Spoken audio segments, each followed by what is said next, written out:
Permita-me, antes de mais, em nome do Governo, especificamente o Ministério da Indústria e Comércio, e em meu nome próprio, saudar a todos os presentes, em especial a senhora Verde, da Delegação da União Europeia, e o senhor Alexandre Rocha, gestor do projeto, do Promove Comércio, e o senhor Wolfgang Vieja, e exprimir a nossa satisfação pela oportunidade de participar da reflexão sobre o desenvolvimento do processo de negócios, capacidade das empresas nacionais para a exportação, questões de competitividade versus qualidade e produtividade, melhorias sistêmicas de negócios e o caminho para a internacionalização das empresas. Devo ainda referir que esta reflexão sobre o desenvolvimento de negócios tem o seu enquadramento no projeto Promove Comércio, construindo ou fortalecendo as capacidades produtivas e competitivas das empresas nacionais para a exportação. E o objetivo geral do projeto é a melhoria do ambiente de comércio e negócios para as cadeias de valores prioritárias com forte potencial para o comércio regional e internacional, assegurando o crescimento, a manutenção e ou criação de empregos via a internacionalização das empresas através dos seus produtos. A abordagem interventiva deste projeto está orientada para a capacitação de empresas para o acesso aos mercados competitivos e flexíveis, sendo que as ações focalizam-se as empresas inseridas nas cadeias de valores dos setores econômicos relevantes e com potencial de exportação e ganhos para a economia do país. Com respeito a este assunto e em termos de detalhe, teremos o prazer de ouvir o Sr. Wolfgang Vieira, que é especialista internacionalmente reconhecido no desenvolvimento das pequenas e médias empresas. Devo ainda enfatizar que o Governo prioriza o processo de industrialização baseada na exportação, sendo que esta abordagem está inserida no programa Industrializar Moçambique, que recentemente Sua Excelência o Presidente da República fez o seu lançamento na província de Manica. Portanto, este programa Industrializar Moçambique é de iniciativa presidencial, onde perfeitamente o projeto que agora vamos discutir e fazer a sua reflexão se enquadra, que é promovido e implementado pela UNIDO e com o apoio inquestionável da União Europeia. Ao fazer o aproveitamento dessas cadeias de valores, por forma a induzir a estruturação da economia do país, contribuindo desta forma para a disponibilidade de produtos com qualidade requerida para o consumo interno e a exportação, permitindo assim a competitividade com outros países e contribuir para a melhoria da balança comercial. Portanto, esta é uma das prioridades no programa Industrializar Moçambique. E gostaria de terminar recomendando que esta reflexão de hoje que iremos fazer reforce a iniciativa de se criar condições para a capacitação institucional no país, constituindo um currículo de formação profissional e assistência técnica às pequenas e médias empresas. Podemos fazer isso via o Instituto para a Promoção das Pequenas e Médias Empresas, que já existe, em matéria de desenvolvimento de negócios, a Estratégia de Exportação. Por isso, desejo a todos os participantes que tirem o maior proveito possível desta reflexão. Meu muito obrigado. Thank you very much, Dr. Cigano. We can now pass the floor to Ms. Berle. Okay, thank you very much. So, Dr. Santos, colleagues from UNIDO, participants, good morning to all of you.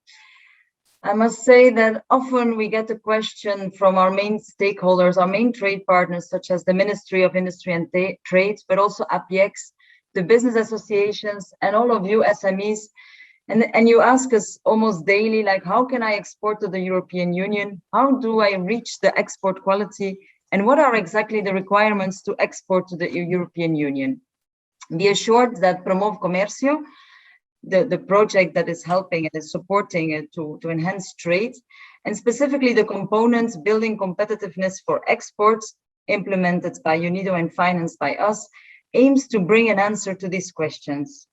We also work with ENOC, and we will work with laboratories, because we also want to reinforce the services that they offer to you and to the industry. So we will introduce new standards, we will help introducing new calibration services, reinforce certification capacities, and also help ENOC to set up a new office in Nampula, so that the services can also be closer to you producers that are based in the north or in the center of the country. But one of the main tenets of the project is to work directly with SMEs and with business development service providers, always with the question in mind, how to export to the EU. Why is it so attractive, or why should it be attractive to export to the EU, one might wonder? Well, it are 27 countries and they have a single customs union, meaning that once you get into this EU, you pass the border, your goods can freely move inside of all the 27 countries.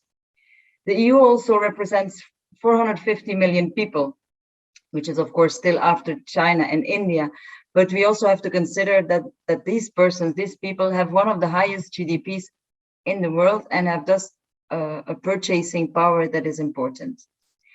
But then I hear you say, yes, but it's very competitive to export to the EU, and you're so demanding on your sanitary and phytosanitary requirements. And of course, the EU is worried about protecting the health of its human beings, its animals, also its plants. It wants to prevent pests, contaminants, and we want that our food supply is the safest in the world, and that it does require to respond to high standards. We have a very sophisticated system also to protect consumers from harm. But don't worry, Mozambican exporters do find their way to the European markets. Therefore, the EU is and remains the largest trade partner for Mozambique. We are the #1 export destination for you, and also #2 when it comes to imports after South Africa.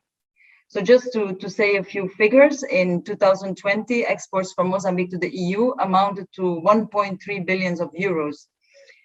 Of those, Mozambique exported to the EU 137 million in agricultural products, 165 million of food and raw materials, and 39 million were other products, just in the year 2020. Note that this is excluding exports of aluminium and mining, which of course, they occupy still a large part of your export products. But still, it shows that it is possible to export products with the mark made in Mozambique to the European Union. And we would like to help you SMEs to further break into the markets. Of course, diversification and transformation are the buzzwords. And then you as an SME, you need to answer the following questions. Am I ready to export? Did I do my market research? Does my company have the capacity and the resources? And did I finalize an export strategy with a systematic plan to execute? Let me also highlight to you something you probably already know, but it's good to highlight that we have an economic partnership agreement with Mozambique, and also an agreement that is called Everything But Arms, which speaks for itself. These agreements provide duty-free and quota-free access to Mozambican products exported to the EU, except for, as the title says, arms and ammunition. These are preferential trade agreements. Often people ask questions on this, and we know that there's a lot of information out there, and we also know that it's not easy to find. So let me just remind you of the Access to Markets website, which is an online portal where you find all information to import or export. You can see the requirements, product per product, you can see the agreements, you can see what you can benefit from. And you can see also the quality requirements of the products, the quality standards, because we believe in quality of products and we believe it's necessary. And not only, we don't only want products of quality to enter into the EU markets, but also to meet the Mozambican consumers' requirements. And so Promove Commercio is here also to help to have higher quality products. And it can be interesting for you because if you have higher quality products, it can distinguish your products from others and make them more competitive. So these quality requirements will, of course, be different for each product, and it's important to know them. But an SME may decide to improve production process through phased approaches. So you start with smaller investments, you improve quality, and you're building more over time. So the path to export can be long, but it definitely is a path, and we can make it possible for you. So we hope that through Promove Commercio, we will get to know you better. We will get to know your specific needs. What do you need from us? Where can we help you? Where can we support you? Some SMEs have been selected. They will get a personalized coaching to enable them to export, but they are not the only beneficiaries of this project. We are here for all SMEs, and events like this one today want to help all of you to be able to export to the European Union. Because on this side, when walking around in European supermarkets, we want to see products made in Mozambique, and we want to see supermarkets full of them. So thank you very much, and have a nice seminar. Okay. Thank you very much. I would like to start also thanking Director Sidonio for his nice word and the introduction to the webinar, and Ms. Berle for all the explanations and the nice insight that you have provided us on the potential of improving the competitiveness of SMEs in Mozambique to reach the European market. Thank you very much. I would like to, on behalf of UNIDO, to say also a few words. This webinar is part of the activities led by the Promove Commercio, a project financed by the European Union and implemented by UNIDO, as has been mentioned, in collaboration with the government institutions such as the National Institute for Standardization and Quality and the Ministry of Industry and Commerce. It's a real pleasure for me to address the webinar and the project activities that are undertaken to ensure access to markets, competitiveness of exports via establishment of high-level quality products that meet the highly international market demand. We are very aware that 2020 and 2021 years were exceptional difficulty for Mozambique, for the African continent, and for the world at large. Like many others, the country faced the fast-spreading COVID pandemic amidst a rapidly deteriorating conflict in Cabo Delgado province, and the backdrop of a financial crisis dating back from 2015. During the implementation of the Promove Commercio project activities in support of SMEs, we could acknowledge the shocking economic effects of the global pandemic on the private sector. The cash flow shortage and low sales are common among many companies. Existing export plans had to be reviewed, adjusted to the current context, and investment plans postponed. However, the project found out that despite challenges, companies are resilient and have also successfully adapted their business models to the new reality by repurposing, etc. In response to these multiple crises, the Promove Commercio project continued supporting key initiatives to promote development, growth, and access to markets in the EU. The project adapted to the constantly changing operational modalities imposed by COVID, and particularly with the restrictions in travel, etc. Despite these extraordinary challenges, our collective work produced important positive results along the period that we have been working. These results has been not possible without the partnerships that we have with the government, particularly with the Ministry of Industry and Commerce and the National Directorate for Industry, IPEME, APX, and INOC, and bilateral and other bilateral and multilateral partners. Looking ahead to 2021, we remain cautiously optimistic that the pandemic will subside and that we will be able to contribute to the economic recovery. Just to summarize, these webinars today marks the beginning of a series of webinars that the SME component of the Promove Commercio project will be holding during the next 2 years. Through this series of webinars, the project will aim to address the training needs and support participants and companies with skills to start or expand their exports. particularly to facilitate access to the EU, a market with more than 440 million potential consumers. The series of the webinars will aim to go from the general to the specific. So today's webinar will look into more common aspects related to export, such as export plans, export sales channels, and discuss usual challenges when exporting, including costing, pricing, quality, and certification.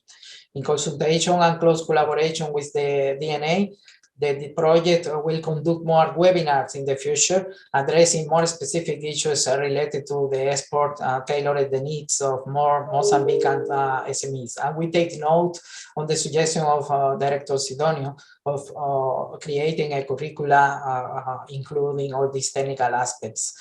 We appreciate our collaboration with the DNA and particularly as a Sunboard partnership that works towards the effectiveness of trade, quality services, and business development in the industry, and also our main partner in development, the EU delegation, contributing to countries' progress in many areas, including economic, specifically in creating competitiveness for exports in Mozambique, in the value chains of agribusiness and fisheries. We are very proud to work and work together with you for the development of Mozambique. And with this, I close my speech, and I think we are ready to move for starting with the technical session. If we all agree, we will pass the floor to our international Obrigado, Alexandre. Muito obrigado. Thank you. Wolfgang will be explaining, there is a first part for the session of 45 minutes where he will be talking about business development and particularly what are the challenges related to what are the internal challenges related to export, modernization, price, quality, certification, and particularly the way for internationalization. Then afterwards, we will be having like 15 minutes for questions and answers, and it will be then a second session, where Wolfgang will also address more on how to develop strategies for exports, particularly considering competitiveness for exports and to make plans for that. And finally, we will be having again another session of 15 minutes for questions and answers related to that. And we expect to, if you are still with us, we expect to have some final considerations from our distinguished panelists, Dr. Sidonio and Ms. Berley. Thank you very much. I will pass now the floor to Wolfgang. Well, ladies and gentlemen, once again, good morning and greetings from Germany to Mozambique. Just a quick presentation of myself so you know who is sitting, in this case, not standing in front of you. I'm a consultant and I work since many years with the United Nations project, with the EU, with the German, the British programs and many others. I worked in about 40 countries in the last 25 years in projects concerning SMEs, upgradings, industrial policies, export development, value chains, and so on and so forth.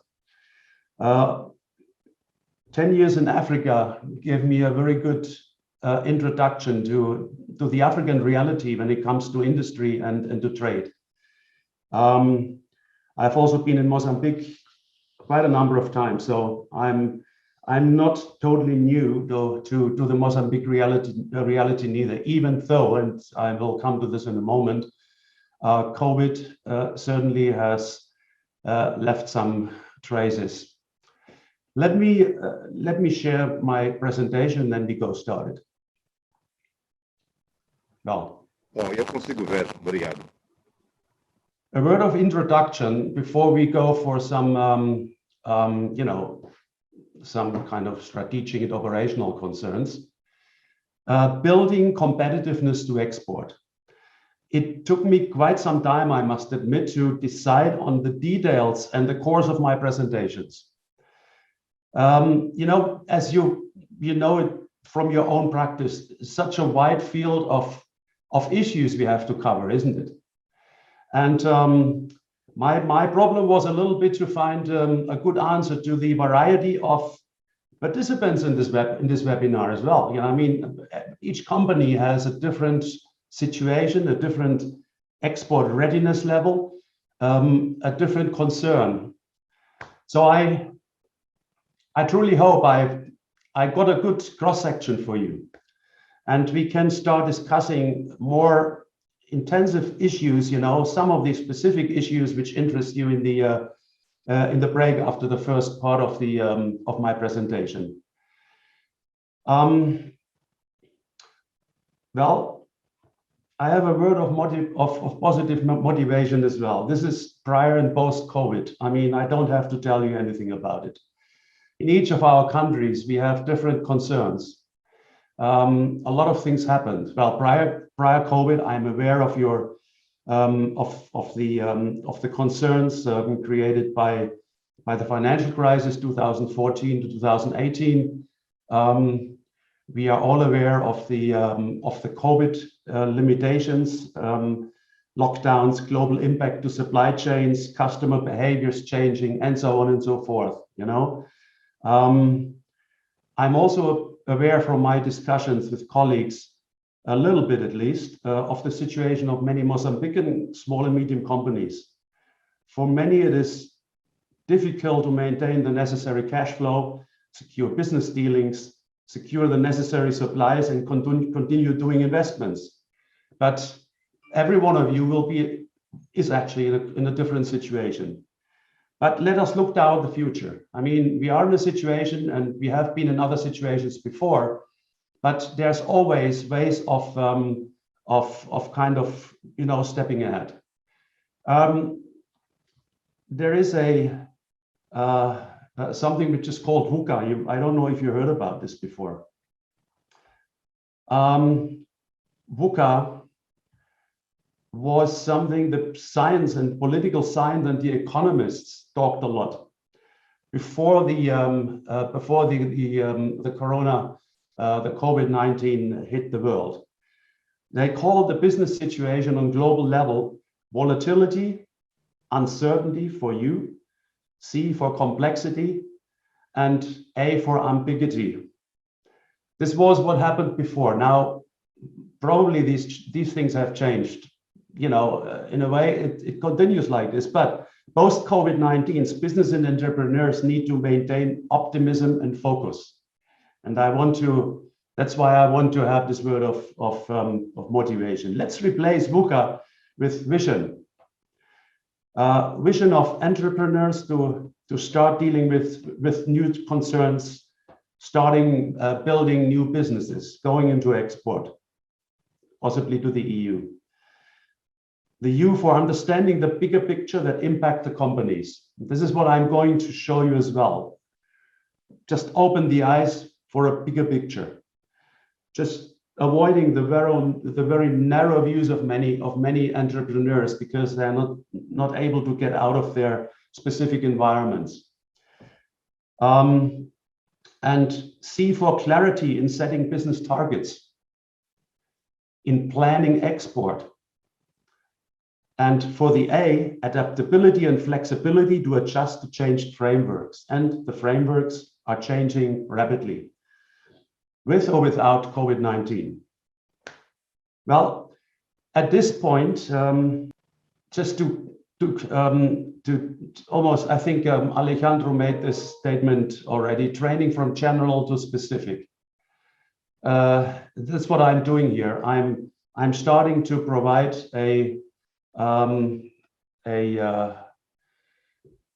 should I say, a very general approach, first of all. The specific will be a little bit up to you as well. We are asking you the question at some stage, what kind of training input you specifically require.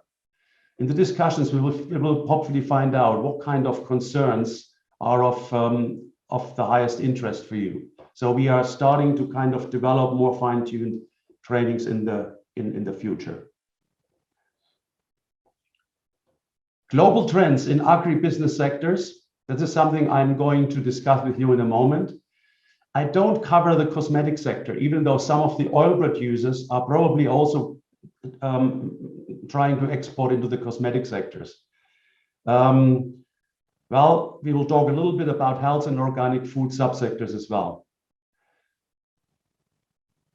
And finally, I strongly believe that you have to understand the strategic and global trends in general business and the food sector.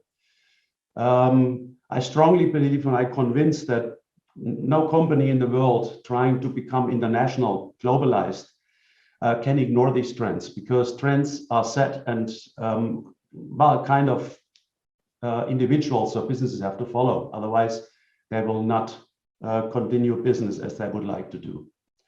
At this point, ladies and gentlemen, I like to ask you for a feedback. You know, we have planned a few feedbacks from you, and we are sending out a small questionnaire online, and we ask you to send us a response.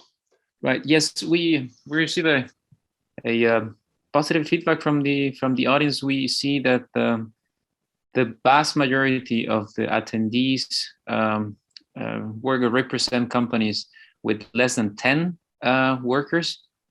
That's 43%, whereas participants with companies with less than 50 represented 33%. That is about a third of the audience.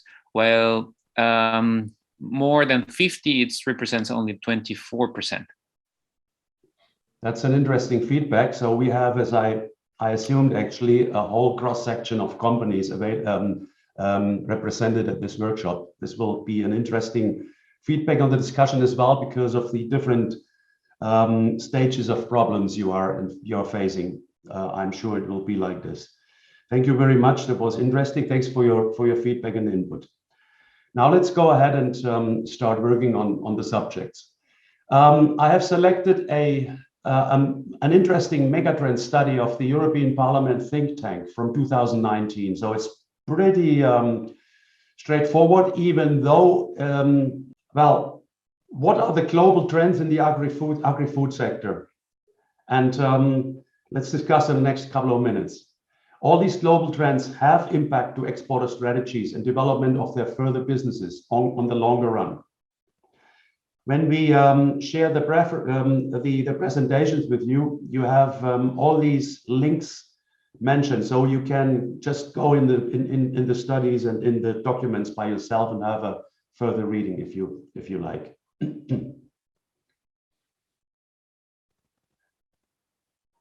Demographic and income trends. 10 million people in 2050, growing income per capita and increasing urbanization. This is the fact. So more people, more food requirement. The other one is the consumption patterns and emerging trends. Some of them are growing income per capita. This is obvious right through the world. More medium level income people, increasing urbanization, generate higher and different food consumption per capita. Other trends, health, organic, less meat. Even this, at least in European countries, is becoming a trend. Eat less meat, not only for health, also for environment, because of the methane. You know the story. So there's a lot of discussions going on. Maybe in other countries in a different direction, but there are changes in the food habits. Technology change. Technological innovation could increase yields by 30%. This is what they found out. It enhances the ecological efficiency, and it creates new business models, those we don't even have at this moment yet. But they will just appear, and the industry has to react and take it as an opportunity and not as a threat. Then we are talking about climate change. Pretty obvious. And needless to say, you know it very well, you are from the sector. Agriculture itself is responsible for the high GHG, or the carbon. This is the carbon low has become a shorthand, for GHG, the greenhouse gases. So the main, not the main, but a strong impact come from the agriculture itself. And the other issue is higher rates of undernutrition due to availability of fewer calories per capita. Now, if you ask the question, what is the impact of agriculture on global greenhouse gases? 8.5% of all carbon is created by agriculture. And in addition, 14.5%, they say, due to deforestation to clear land. I just read a story about Brazil and the Amazonian area, where they cut out trees every year in the size of Switzerland just for feeding cows. I mean, these are dramatic changes. We have food waste. 1/3 of the world's food is being lost or wasted. Food losses and waste are estimated to be 1.3 billion tons every year. So that's dramatic, isn't it? And finally, competition for natural resources. Well, natural resources for agriculture on a worldwide focus will even become scarce, more scarce by 2050. About 70% of all water usage is meant for agriculture. In many countries, water is a problem. Even in European countries, water is becoming a concern on the longer run in a number of countries already. So as you can see, there are interesting concerns on megatrends which affect our global agri-food sector. Well, what about global forces?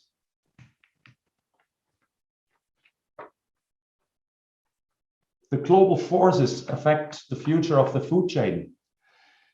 There's trade agreements. There is a need for more integrated international trade, having the potential to contribute to better availability of food across the globe. Trade policies and trade agreements play an important role affecting the global agri-food chain. International trade in agri-food products should be fostered by the World Trade Organization, WTO. Another global force is the economics of the value chain, the global value chain. The agricultural value chains will be more integrated. The integrated food supply chains are becoming more and increasingly important. Large multinational companies are combining processing, transforming, storage, and retail industries, but still require the supply of primary products from the various countries in the world. Another one, the global force, the innovating food production systems and other elements. Well, Europe is achieving a higher yield through innovation and precise farming. I mean, there's a lot of things happening in my country and in other European countries, and we have a very strong change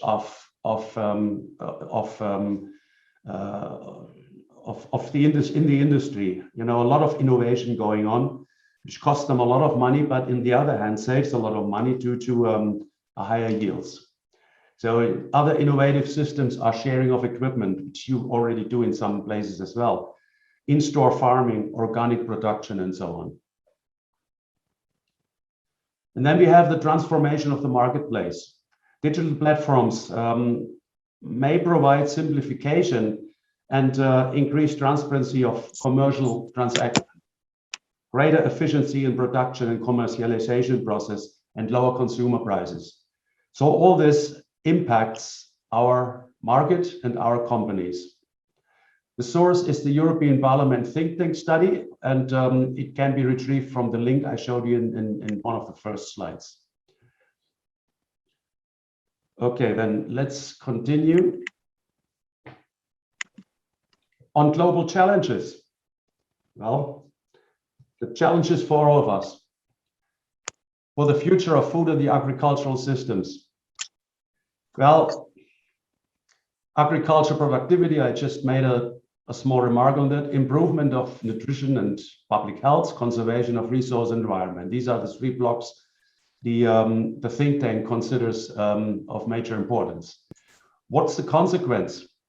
Well, the consequence for all the producers, for you and in other countries as well, it's a global concern. Food security. Mrs. Verle already mentioned the concern in Europe. Traceability, something else which is increasingly important and coming and starting into kind of to drip into the supply chains as well. Food safety and health. And the sustainability. Well, sustainability is something which comes up in all places and all the time. And sometimes I'm a bit puzzled because I feel that sometimes difficult to explain what is sustainability for agriculture, what is sustainability for traffic. And I mean, you understand what I'm talking about. Let's try to make a definition here. Sustainable agriculture is a type of agriculture that focuses on producing long-term crops and livestock while having minimal effects on the environment. That sounds good. Well, what sounds even better, and I have to read it up because this is too complex, the definition of NGO Sustainable Agricultural Treaty, Global Forum in Rio de Janeiro in 1992. Sustainable agriculture is a model of social and economic organization based on an equitable and participatory vision of development, which recognizes the environment and natural resources as the foundation of economic activity. Agriculture is sustainable when it is ecologically sound, economically viable, socially just, culturally appropriate, and based on a holistic scientific approach. Wow, this is a lot. It shows us a lot of issues, but well, if we go into the details, it makes sense. And let's cover a few of these concerns with the next maps. I don't want to go much in detail here. I just want to make a quick remark. If you as an entrepreneur, of course, you look to your specific field of concerns. On the other hand, you know, agriculture, trade, the bits and pieces of costing, pricing, and getting infrastructure done, and so on and so forth, improving your crop. What else? But there are interesting information on strategic intelligence, and I selected one from the World Economic Forum in Switzerland, which, by the way, held his last forum session in June in South Africa. In I think it was Cape Town. They have an interesting development of transformation maps. They help to explore and make sense of the connection between different economies, industry, and global issues. So if you are interested in understanding, connecting issues which impact your business in a way, go to that address and do that link and have a look. So you can see on the right side, you see a kind of circle here and a lot of small concerns. From COVID to digital economy to future of computing to global health, agriculture, food and beverage, and so on and so forth, you know. And you can just open different levels and you find different answers, connecting pieces, which also help you to understand some of these concerns. I can see here, this is the strategic intelligence of agriculture and food and beverage.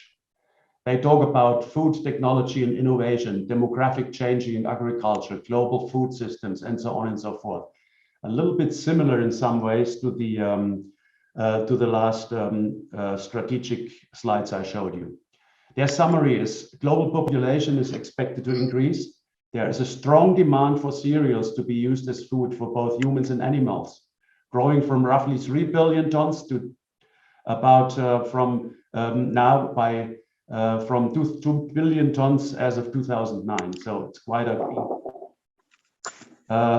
They talk about better agricultural system, better addressing climate change. They talk about companies consumption.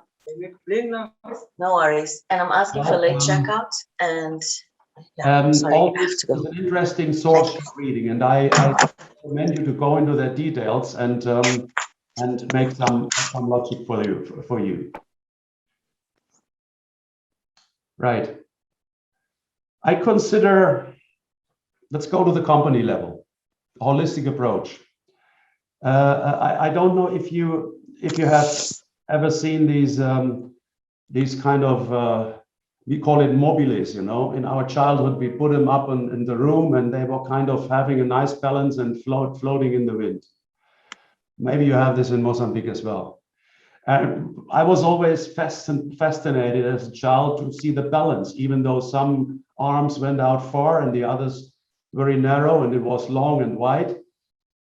I see the company a little bit like this. For example, if you take one big kind of weight on doing investments, a lot of people say, well, I'm doing investments, period. I need machines.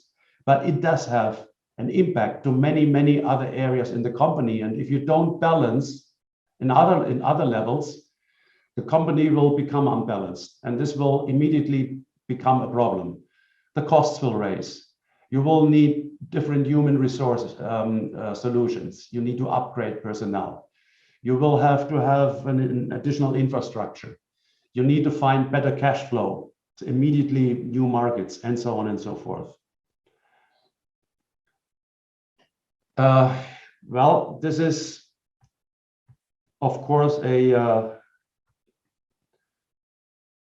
bit of a picture only, but it shows a little bit reality. What are the concerns in the companies which have to be combined in our efforts to upgrade to export readiness? Your vision and strategy. Vision is important for the entrepreneur because the whole company kind of, you know, the company personnel and the whole process follows the vision and the strategy. At least they have to. Products and production. Well, do I invest into a new processing unit? Or, well, if I do I have the marketing and sales set up to the point where I can create enough cash flow and find new markets? Do I have a marketing strategy, organization and HR? Is my personnel ready to operate the new machines? Do I have the right setup in my organization? What about the quality and certification? What kind of new certifications do I need? What kind of quality standards do I have to implement for a processing department? Finances, well, no need to say anything here. I think this is a strong and very heavy concern for everyone. Controlling is important. Do I have to implement new controlling methodologies and processes? Budgets and budgetary controls. Well, is my cash flow sufficient to pay for the credit loans, for the upgradings? Costing and pricing. Do I have an idea about my fixed costs? Do I know the fixed costs, how they are kind of endangering my business if they are too high? I'll come to that in a moment. So all these questions are coming up and have to be balanced. Well, finally, all this is linked to business planning and to marketing planning and to a value proposition and the client-focused business model. And client-focused business models often don't exist in a way. A lot of companies don't even have written down and documented business models. I come to that in a moment as well to show you what I mean with business model creation, business model canvas. Well, and the final step, well, once your company is in place, you are creating a constant upgrading toward better internationalization, globalization of your business. You have a sound business model and a workable business plan. there is a company focused to export readiness. This is the next step. Call it a bit more complexity in a way, or maybe not even complexity, but a few more things to consider. Let's have a few of them here. Innovation. Well, innovation obviously is not only machinery. Innovation is more than that. Come to that in a moment. Certification. Well, I will also show you some issues on certification. We go in some more details. I'm just putting the headlines here so we have an idea of what I'm talking about. We will have to consider investments, additional investments for export readiness. We do have to consider efforts in digitalization of our processes and communication with clients and supply chain considerations. We will have to consider value creation. Where do I create my additional value, my added value? What do I have to change to make it more profitable? Changes in distribution, value distribution. What is the value distributed to other value chain operators, to traders, to processors, or is it all in more or less together assembled in my company where I can kind of take up most of this added value? We have to consider linkages and scale. And by having scale and linkages, we better match global value chain integration in the locking of business models. So you can see innovation, certification, digitalization investments are adding to our value creation and better value distribution, and scale and linkages are leading into a more and a better global value chain integration and business models. And this is a systemic approach. Again, it's holistic. It's something you have to take in parallel, because one will require the other. We cannot just say this is important and this is not important, you know. So there's always a connection between each and everything. Well, you may require business development services and expert input for this. So you have business development service providers, private and public service providers in Mozambique. I come to that later. You have expert input available. Not everything can be done by a person, by the owner, or by personnel who have not been trained in that. So I urge you to think about purchasing or taking either free or paid services, depending where it comes from, on what content it's going to be transporting into your company. Well, and the other issue is made in Mozambique. Yeah, well, this is one of the concerns, and I think makes a lot of sense. I'm not able to go much into detail here. There has to be seen where this country stays, where the ministries are into that, and what the conversations between the industry and the entities and the institutions are at that stage. But it makes definitely sense, even though be aware that made in Mozambique is a promise to the market, and this promise has to be filled with realities. That's why what we are talking about, all these concerns here. It's a standard which you probably want to adapt to. Well, international competitiveness, competitive advantage. This is something you are looking for. You know, this, if you see that graph, how do you achieve competitive advantage? It has an external factor. It has the creation of the pro-business and the pro-export business environment, mainly through government and institutions. So that's pretty much their business to set up something suitable. We have objectives. You know, SMEs must be enabled to quickly adjust to these external changes which are happening all the time.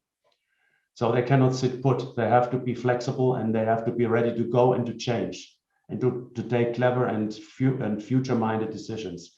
But we have an internal aspect as well, which we are talking now, which is the development of company processes, productivity, products, quality, and creativity. And well, at the end, it is about upgrading your SME for some unique competences and innovative capacities. If you put it to the nutshell, there are only basically two basic elements in export-ready SMEs, which is cost advantage and leadership. So if you don't have suitable cost and the cost structure doesn't fit the price reality in the export countries, you will not be able to sell profitable and you will not continue selling to the country. So costs are crucial. Differentiation advantage and leadership. You have to have a different level of product and services available as to many other competitors. If an importer has to choose, he will probably choose a cheaper one and probably someone who has a specific advantage. So these are the two elements you want to tackle. Well, again here, innovation. This is what I'm just going in the details here. We're talking about different kinds of innovations. Think about the innovation landscape supported by government. So a suitable innovation landscape in terms of blockchain, readiness, talk about think tanks, talk about support structures of the government in all different kinds. Business model innovation, digital communication, retail, consumer lifestyle, mega trends. This is your specific business model. Technological innovation in agriculture. We already talked a little bit about this, didn't we? Innovation systems in your company. Think about innovation as a combined effort. Not only a new machine is my innovation. That's why I'm showing you this brief slide. What about innovation for social benefit and employment? Well, this is something often not immediately thought about, but important. New employment models, training features for employees and so on, different payment features and so on, and process innovation. The process in your company. If you invest in a machine, you have to also invest in your process. If you have an upgrading of personnel, you have to change process. Almost everything is connected. Well, another issue is the global value chain integration and business model. You can see here. This is a value chain here.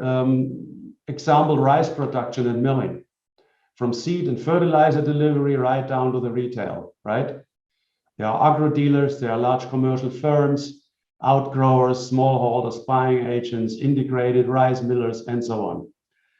So there is a whole lot of people and companies involved. Now, what happens here? Each of them has a business model, an individual business model, which feeds their own need. Like for example, the smallholders, the business model requirement, more production of selected varieties, improved yields, and so on. The rice miller traders, better capacity utilization, greater volume of paddy produced. Now, what do we have to consider? What do we have to consider as individual companies in the future when we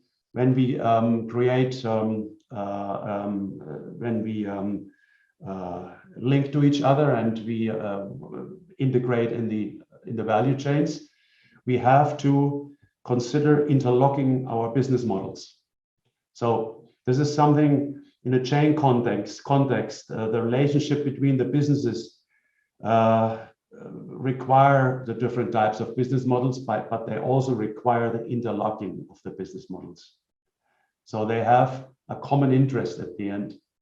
If they don't interlock, it will be an immediate problem, because small changes in individual business models will immediately have an impact to the backward or forward linkages in your value chain or supply chain. The other issue is value addition. Value addition, right? So you can see here, this is the value this is a product in Amla, in the product in India. You know, farm production has a very small kind of addition of value. As it grows, you know, into the retailer level, with all these profit margins and added services, we are coming up to a high price, and the high price at, let's say, at the client's shelf level, compared to the 5 rupees on the farm level, well, this difference is the added value, is the value addition. Now, let's consider that your company wants to cut out some agents. You will save, call it not only money, but you will also probably put added value into your own company as a processor. If you don't need a wholesaler, but only a retailer, you may also create some different prices for the retailers because the wholesalers cut out. So you can see there is a huge consideration into this, and makes a lot of sense to think about it. Food compliance and certification, prerequisite for export. Another concern I mentioned to you as a prerequisite for successful export upgrading. These food safety standards, even not obligatory, they have become quasi-obligatory standards in industrialized countries' markets, because hardly any serious trader will import food products without it. And you all know the HACCP, the Hazard Analysis of Critical Control Points. By EU law, an importer is legally obliged to ensure importing safe food that fulfill the HACCP requirements. So there are these two elements, the obligatory and the non-obligatory, but the non-obligatory I consider as quasi-obligatory already, because it's added value, and importers will ask for these logos to see, say, and compliances. Go to the website, interesting, of the Global Food Safety Initiative, a very interesting link to a good source for further information.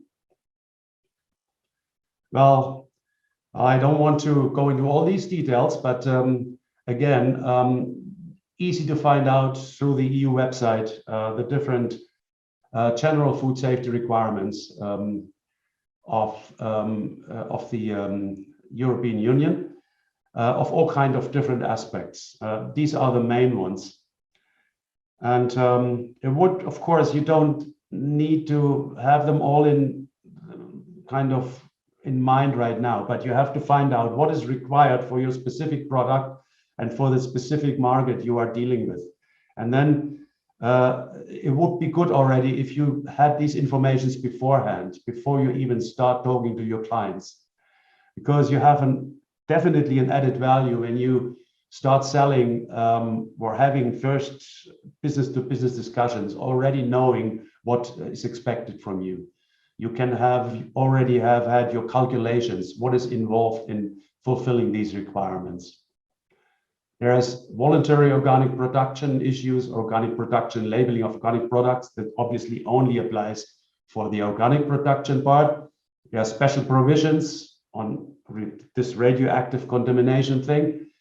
There is something very specific on pharmaceutical essential oils, you know, on protection of fauna and flora.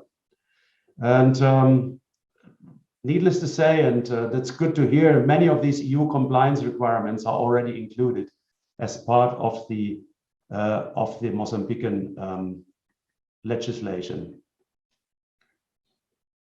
Let's have another concern, which is digitalization. Look at this, digitalization. Make it very simple here. It's just to see this huge picture. It's about traceability. if you are not able to operate on a digital level, you will have a problem here. You know, this is the farm level, and this is the production level. You have to have a warehouse management, or if the warehouse is transferred to the importer will have to do it. There is a finished product customer. I mean, those who are doing processing or probably and part of and also the retailing and wholesaling and the distribution, they have different requirements. For traceability, at one stage, this will also come to you, you know, and you have to start responding to specific questions. What about linkages?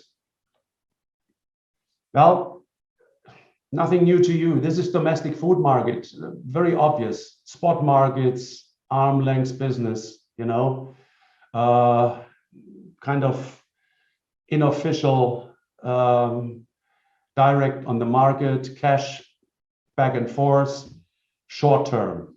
One business and next we don't know. Maybe the same client, maybe not.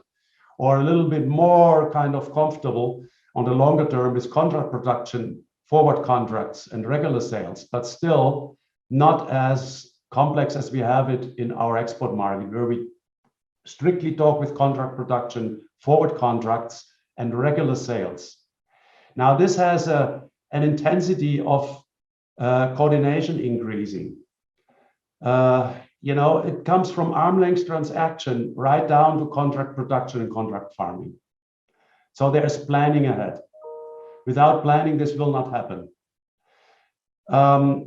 Increased complexity require mutual information exchange, logistical arrangements, embedded services, coordinated quality control, business model adjustments, Incoterms requirements. I mean, all those doing export already know the Incoterms very well. These are the requirements for the rules of, for example, the rules for sea and inland waterway transport. You know how you share and risks and costs. Free on board, cost insurance, freight. Cost and freight, you know. And I had a feedback from a German buyer in products dealing with oils for the cosmetic sector. He was even saying I'd be like DDP, which DDP means delivered duty paid, which is a very strong word, because this is maximum responsibility for the seller, you know. So the other extreme is ex-works. The ex-works would be the other extreme responsibility for the buyer. So avoid doing ex-works contracts, even trying to propose to your client. It's not going to be well received. Try to find a well in between shared risk costs evaluation and choose free on board, CFR or CIF conditions. If you want to read more on the Incoterms, go to the Incoterms website. You just put in Incoterms 2021, a new version, which is very interesting. It gives you all kind of good information on these kind of freight rules and billing rules. Well, another big one here, value chain in upgrading, sourcing, interlocking business models and linkages. Put these three together and you will have an interesting aspect to competitiveness. I give you a quick example here. This was a real world project in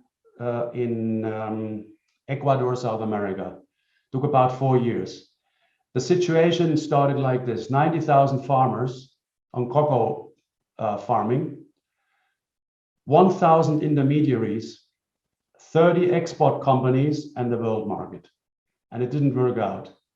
It didn't work out. The profit wasn't there. They didn't grab the right clients and so on. Now the project, within 2 or 3 years, implemented, introduced standards for aromatic cocoa, a certification of organic and fair trade cooperatives. They started cooperative work. They supported the cooperatives and associations. At the end, there was one cooperative, or a number of few cooperatives, 2 associations of cooperatives, and these 2 associations of cooperatives were taking all the production, were doing all the certification and standardization, but this was the one face to the customer, to the chocolate companies, direct, business to business. Well, at the end, what happened? The income rose, volume up, price up. What was the practical outcome? Pure product quality of fine chocolate. It's only 5% of the world market. Access to specialty markets. It wouldn't happen otherwise with having individual companies and individual cooperatives dealing with final customers. Better productivity, consistent quality, because there was clear indication, there was a comfortable setup of support structures, business development, and these kind of things. Direct links, producers to international buyers, which is a huge advantage, as you can imagine, because the information flow is not only into this direction, it's also into that direction, back and forth.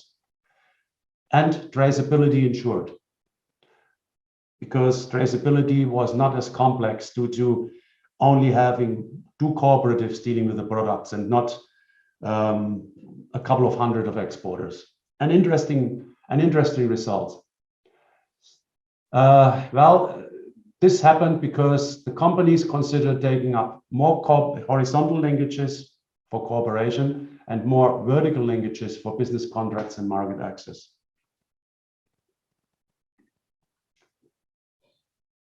Well, at the end, after 4 years, measurable results, 43% increase of income for the cooperatives and more than 1,000 farmers who decided to be part of that. 110% increase of affiliation, which is great. It only strengthens the system. And then the Association of Cooperatives being able to negotiate 50% increase in prices because of better quality, of a better sourcing, of a better service level, and so on and so forth. Higher productivity and established business relationships were the consequence. And at the end, after 250 years exporting cocoa in Ecuador, they created very worldwide known factory for chocolate. This is, for example, from a European market. Typically chocolate you get from Ecuador. It was only possible after all this. So think about it, considering these linkages. Right. This is related to our BDS, Business Development Services. As you can see, we have a lot of services available. This is the different value chain operators, primary producer, industry, probably most of you here. There are so many options, getting private service providers with contracted services from public service providers, external services, often cheaper and even no cost, subsidized by projects, by donors sometimes. But there's other input providers as well, I mean, for services, which is the embedded services. I think that's the interesting part. Producers, cooperatives, industrial associations, if they are not already effective on this, they should become effective, and they should look into this to produce a series of embedded service offers to the primary producers or to the industry. Often logistics, feedback requirements to the industry, and also embedded service, importers, feedback, knowledge, and requirements to the industry as well. And you as an exporter should ask these companies to do so. That's why we want to have a close communication. Well, costing system. Well, a simple one. It should be designed for the requirement of the specific business. Let me just quickly go through this. Unnecessary elaboration should be avoided. Simplest practical system is often the best. The costing system must be adaptable to changing conditions. So it should not be a package which cannot be adjusted because you are developing further. It is wise to introduce it gradually. So your process is following and your company employees are following as well. The cooperation between these departments is essential. So there has to be training to your employees in terms of costing and costing system processing. And you have to be able to determine at least fixed, variable, and mixed costs. That's very important. At this point, thank you very much. That was my first part. I hope I matched more or less the timing. And I'll see you again in 15 minutes. Thank you. Sorry, Wolfgang, thank you very much for the presentation. At this point, we would like to ask, maybe before we go to the break, to take some questions from the audience. We have received very interesting questions from the audience that we would like to draw your attention. I don't know if you are able to see it. I mean, to reach the questions at the bottom of your screen. Otherwise, I have also shared them with you on the on your phone. You should have it as well. So I would read it loud.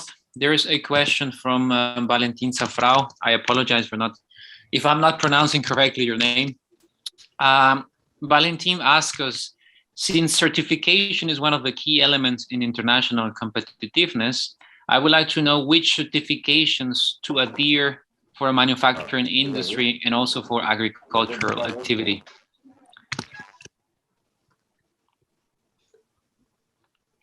Well, you recall the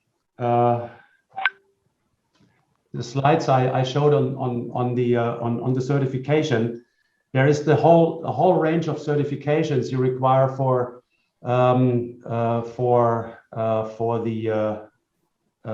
the import into the European Union in terms of compulsory and non-compulsory. Just go back to that slide when we send it to you, and you have most of the information there, and you will be able to access some links. As for the regulatory part, you will see these 10 or 15 required regulatory inputs you have to fulfill for export. I mean, this is maybe the best answer I can do here, because we would have to go into details of what products do you export, what kind of countries you wanna tackle, and so on and so forth. Thank you. Thank you very much, Wolfgang. There's two more questions from the audience. I will read the Luis Aguilar question. He asks, can exporters in the Global South promote marketing campaigns in importing markets among brokers or the general public and end customers? I just read it again. Can exporters in the Global South promote marketing campaigns in importing markets among brokers or the general public and end customers? Well, I would say, of course they can. The question is whether it's useful. If you talk about general public, then I must say, well, if you are not Coca-Cola and others who really tackle direct business to consumer, it makes no real sense to tackle general public, because they are not eating specific food from Mozambique. They are eating something or consuming something which is produced by an importer or sold by a large retailer, maybe on a private brand. And there might be a small indication that the raw material or the food ingredients are coming from a specific country. That's possible, but not even that is always the case if there's a lot of different ingredients. Brokers, well, if you talk about importers and wholesalers, that might be the case, might be useful, depends on the size of your export. You know, if your importer has, like on this chocolate company, for example, I just mentioned from Ecuador, there is a very high added value on something which might interest to consumers. If it's a kind of basic product, I wouldn't see much sense into this, into that, you know, especially when you are a small exporter. Thank you very much. Thank you very much, Wolfgang. I see there is still a couple of questions in from the panel. However, we will gather all these questions and save them also for the beginning of the next section. And we will take a break now of 15 minutes, Wolfgang. Can you sorry, do me a favor, and just for everyone to kind of relax, run the second and the third kind of poll. Yes, definitely, we can do that. So before, we will kindly ask you to choose among the answers that are currently displayed. This will also help us to tailor the content for the second part. So the question is your company already exporting? And you have multiple options, no, and you can also say yes, and to choose different markets if you're currently exporting to the European Union, or if your company is already exporting to the Southern African Development Community, or the Asian market, China, for instance, or also you have the option to choose to any other market. I see we have receiving quite some answers. Thank you very much. We will end the poll now and share the results. So we see, I think you can see now, Wolfgang? Yes. Okay, interesting. So we see that the vast majority of our audience today is not currently exporting, but might be really interested to do so. And those that are already exporting, the most of them, they are currently doing it to let's say regionally, to the Southern African Development Community, and just a few of them to the Asian market. Thank you very much for your participation. We'll send lunch now. Another question. This question is just single choice. Do you like to take over, Wolfgang? Yeah, it's just you know, the question is whether how much your turnover is going into exporting in terms of percentage. And I can see it's 100% less than 20%. 100% of the respondents. 5 have responded by now. Yes, it matches also with the previous answer. Yeah. That most of the. But I also can see here as it develops, there is obviously some of you are exporting at a larger amount to likely SADC countries as well. Yes. There must be maybe 2 or 3 or 4 companies doing most of these larger exports, I assume. And Alberto, let's also launch the final one in just recalling my last slide on. Yes, I think at the end. Yeah. Okay, I will end the poll now. Yep. Share the results with. Interesting. Yeah. So it's less than 20%, which could be between 0 and 20%, of course. So that means a lot of you think about export readiness upgrading in your company, so you make yourself ready to go into more complex export conditions. That is quite useful.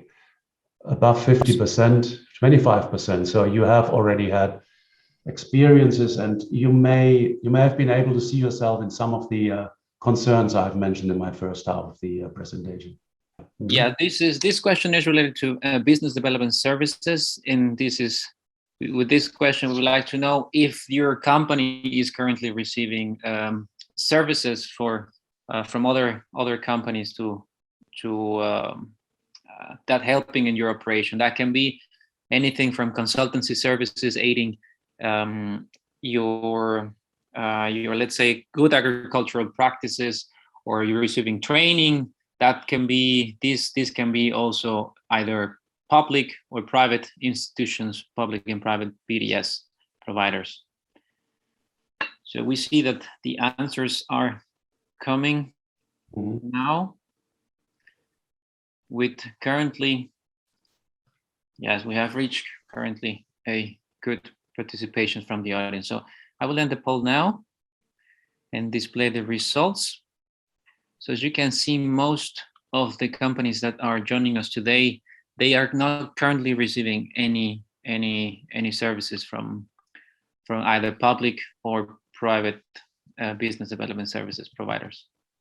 Well, this also gives a clear indication that it would be very useful in Mozambique to have a kind of next stage in terms of promoting business services and making companies aware like you. Those saying no preciso, that's the question, which I would, if I would know you, I would visit you, I would have a personal talk to you and find out why you think you don't need it. That would be interesting to hear. 30%, it's a good sign. And I truly hope in 2 years' time, when we do the next poll, we will have 70% here, hopefully. Thank you. Okay, perfect. Thank you very much to the audience. I think we have really a lot of very interesting questions in the Q&A, but I would like to save some of those questions for the next section, if you agree, also, Wolfgang. Now it's time to talk about the export strategy. In our first session, we talked about the part of the aspects of business development. Now we lead into export strategy concerns. A brief introduction again. Well, strategic export marketing and quick wins.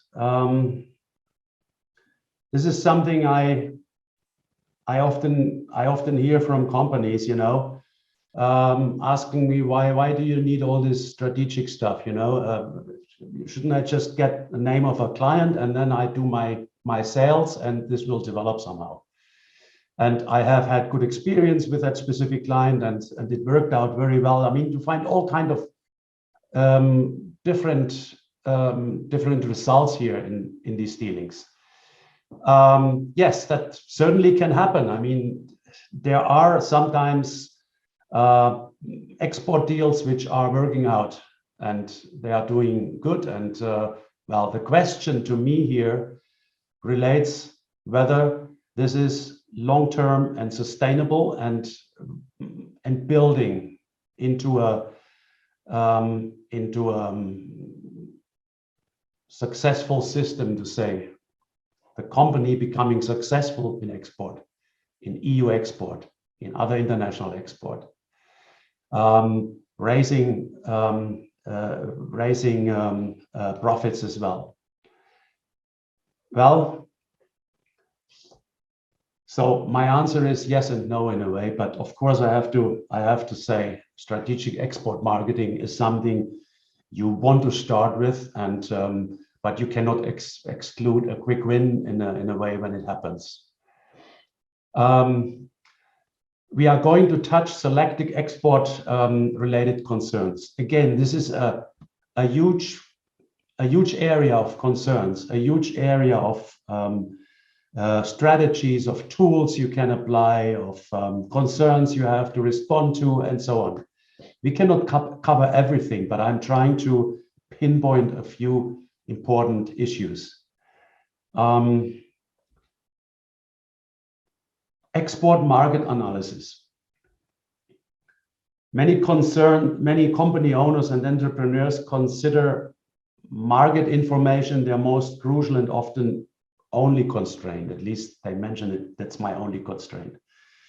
However, once in contact with clients, certain conditions have to be in place because the client is asking questions. You are making promises to a client. You have to make a proposal. You have to make, you send him a pro forma invoice. You have to describe, send him a description of your certification, of your product description, of the quantity you're going to export, the way they deal on shipping, the way they want to deal you on insurances, and so on and so forth. So many things will come up, and immediately you have to deal with it. I believe it is a fact. If you lose a client, it's very difficult to win him back, to get him back, because this specific client has many other options, specifically for products like fruits and nuts. I mean, these you get from different countries. When you have a contact with a client, you want to be sure, you want to do everything possible to make it a successful contact and to be well prepared to discuss specific concerns in a very high professional way with him. For that, you need this information and you need to prepare yourself.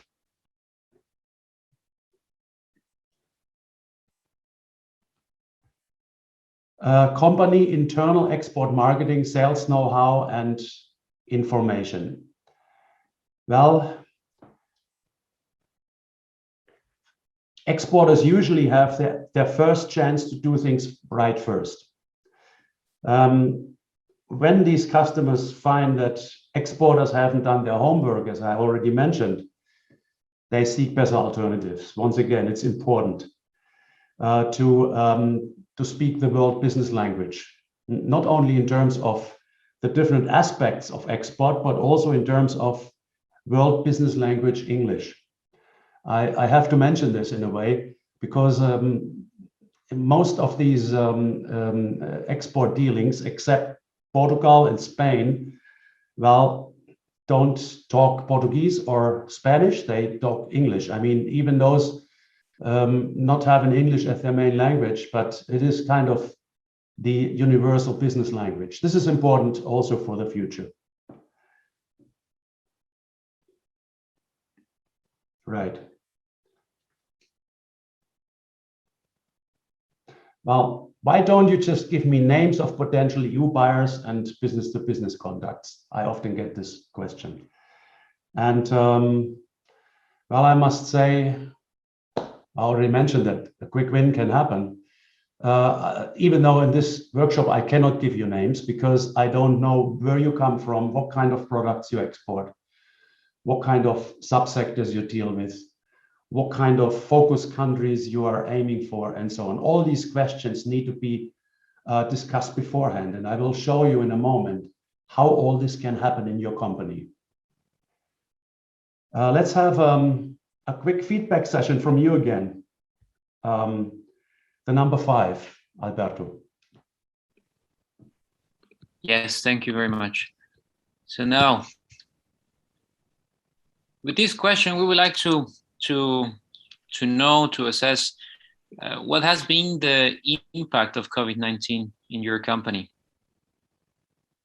So this might be, I mean, this is a multiple choice questions. So you might select more than one in your answers.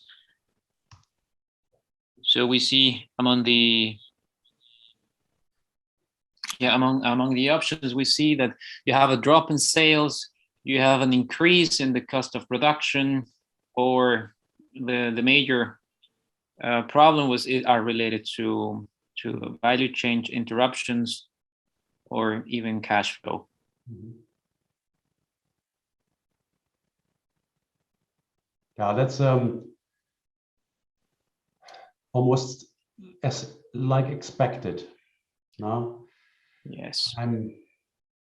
Okay, we are giving a little bit more time to the participants to. In the meantime, I can comment a little bit. Okay. Yes. Right. I mean, these two concerns on cash flow shortage and low sales are obviously linked, isn't it? Because the cash flow comes from the clients. That's the case. So we need to be able to satisfy our clients, and this is a direct consequence here. Production costs may be more related to the financial crisis in 14 to 18, I assume. Electricity costs and these kind of things. I assume this already was a big issue. Maybe not as much through the by the COVID-19 happenings. Right. Mm-hmm. Perfect. Thank you. So I give back to you, Wolfgang. Yeah. Thank you everybody for their participation.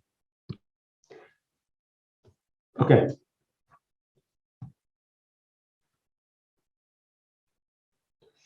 Well, this is a bit of a current situation you are facing, and when you export to the EU. That, you know, if you see here the growth of export, and here you see the growth of import, trade of agri-food products within and in the European Union, the export and the import. And you can see there's been a growth of export since quarter 2019. I don't have the current numbers, but it shows a little bit of a trend line here. But and the import has been more or less stable at this point.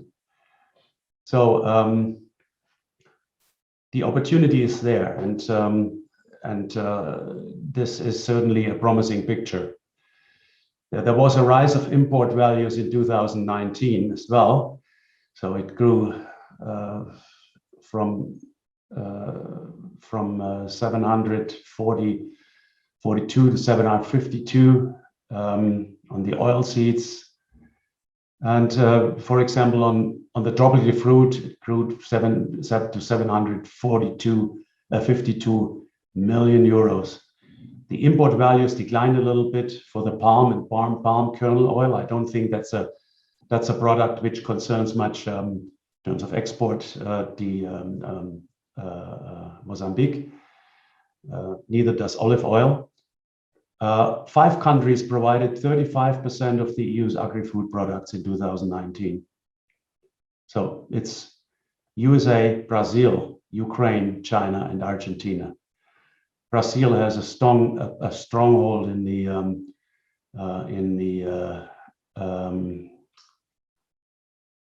palm oil as well.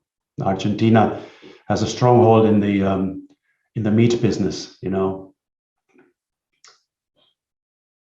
Well, also this is an interesting picture.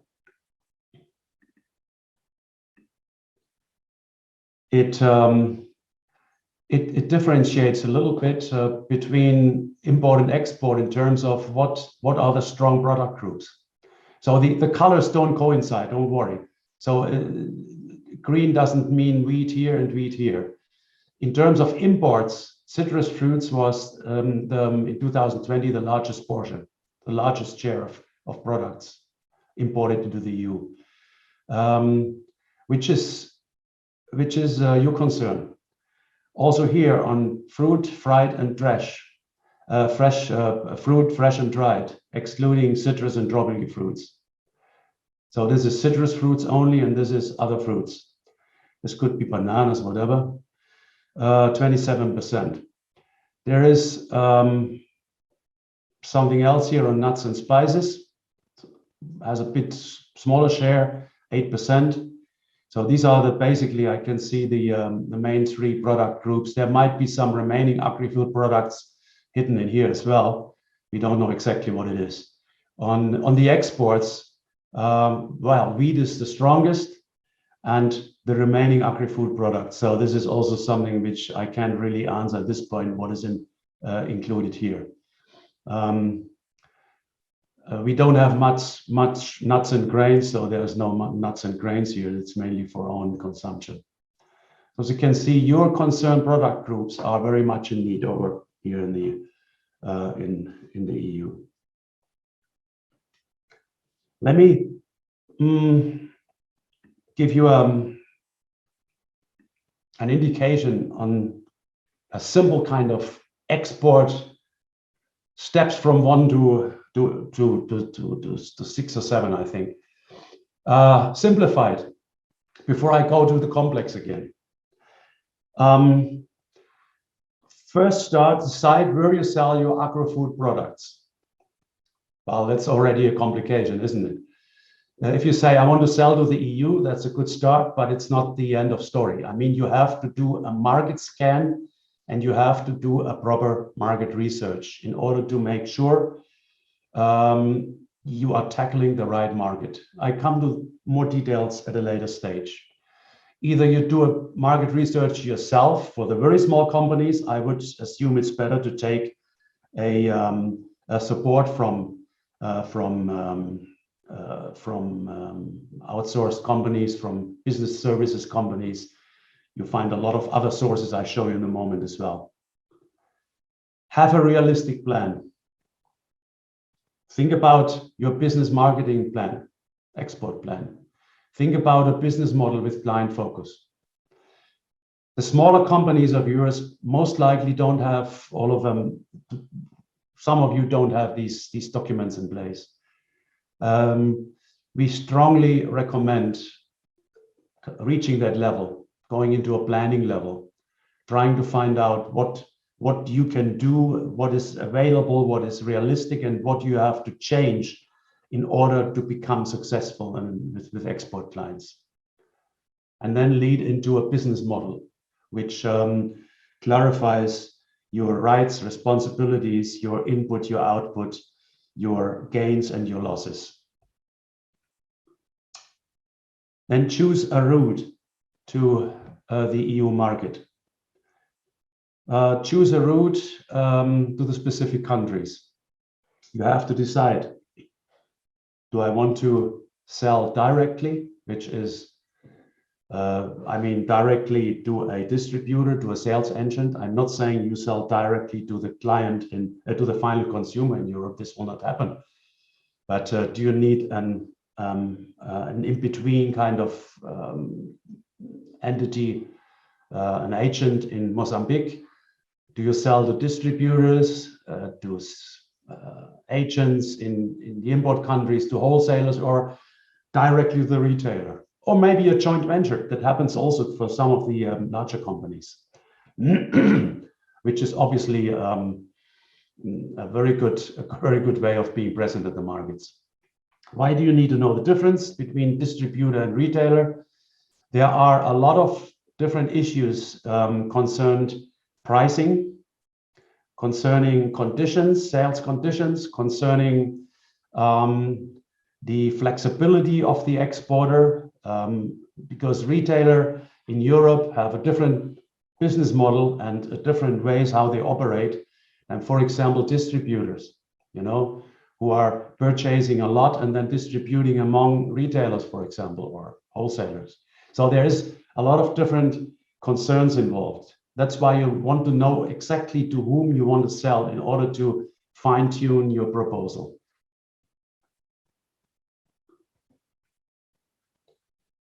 Find the export opportunities. Well, again, it sounds simple. There are different ways of doing it. A lot of people go to trade fairs, not to sell. First of all, you seldom go to a trade fair and put up a booth and start selling. This is usually not happening like this.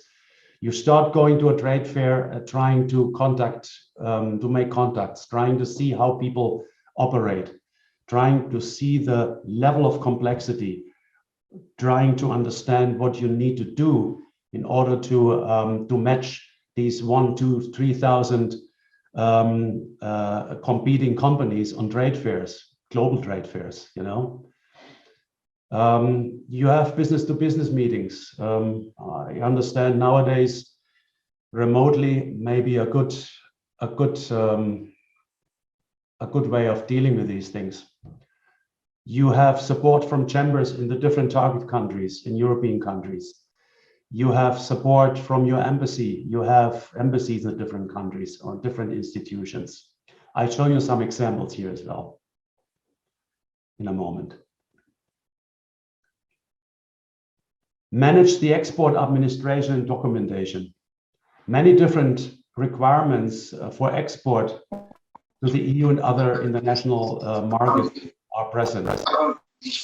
So you have to manage these different administrational and documentation concerns. You have to have personnel understanding what they deal with, you know, to understand the languages. You see the administrative requirements, who is able to respond to clients' requests immediately. Nowadays, it's not sending letters anymore. How I remember it was 25 years ago. And then you have time, long time, you get a telex, maybe you get a telegram in the old times or a telefax, but nowadays it's emails and Facebook. And if you are relating on Facebook and other ways of communicating quickly. So you have to respond quickly. And then start marketing. Now you need to set up your client communication. You have to be aware of your AdWords concepts, the global social media. If you have a landing page, which is not a website, it's a kind of a website, but a new way of getting people onto your specific website and kind of linking from the specific website to the specific offers. It's called landing page. Business to business visits, and so on. There's a whole lot of interesting ways of doing it. We come to that again in a moment. Okay, Alberto, let's try to go for the next poll and see what we have here. Certainly. Thank you, Wolfgang. I've launched the poll, and I guess you're not able to see it because you're sharing your screen now. But for the audience, these questions aims to know what are the main challenges, the main barriers confronted by companies aiming to export. And this is aiming to know. I mean, for this question, you have several choices. You can choose more than one. Among the options that we have here are procedures related to exports, scale of production, costing, pricing, certifications or entry-level requirements, or market entry-level requirements, or the competitiveness of your products. So I see we are still giving some time for you to send us your answer. These series of polls are also really helpful to understand and to tailor now the content and shape the discussion that we're having today. So with this, thank you very much for those who participated. We will end the poll now and share the results for everybody can see it. So we can see here that the procedures, export-related procedures are, and certifications and entry-level requirements are among the biggest challenges, the biggest barriers confronted by companies aiming to export. The third element here is the scale of production, Wolfgang. This is something I think we have been discussing and is also now reflected in the results of the companies and representatives that participated in the questions today. Yeah, very interesting feature here. Thanks very much. Thank you very much. In this regard also, and thank you for the feedback. Then, since the project will be conducting more webinars in the future, we will pay more closer attention to the elements that were discussed here today. Thank you very much, and back to you, Wolfgang. Thank you. Well, and once you have started your marketing and you've just shown us the your concerns, you know, of course you will get paid, you know, and then we have the export documentation, and we have to have written quotations. We have to accept the Incoterms I mentioned in the first, and we have to limit our risks. So this closes the circle, to say. Now, here is the circle, basically, in a more complex way, but that's the way how companies at the end will be dealing with trading and exporting when they sell most of their products into the export markets. They will slowly aim to move into a more complex setup where export processes are clear and so on. So you have the different steps. You have the customers you have to understand. You have to collect the data markets scan and research. You have to analyze these data. What kind of markets and segments do I want to tackle? What is the competitive structure? What kind of supply chains? What supplies do I need to attend these specific needs of the products I need to provide to the clients? So there is a lot of analysis involved. And then you have to plan and decide based on this analysis, and you do your business plan, your business model. Which exports markets, which clients, which trade channels, which standards and certificates do I need? What is my competitive edge? A lot of companies, I sadly must say that, and I had this all around the world, they start with marketing communications. They say, I want to make some advertisement in country here, there, and what else? You know, I want to do some advertisement. And I tell them, no, advertisement is a consequence of all this, because what do you want to advertise if you don't know what you sell to the client and in which country you sell to the client, and through which sales channels are the ones you are choosing. So you have to kind of follow a certain path. The planning is important. Think about your pricing policy. Think about your products and service specifications.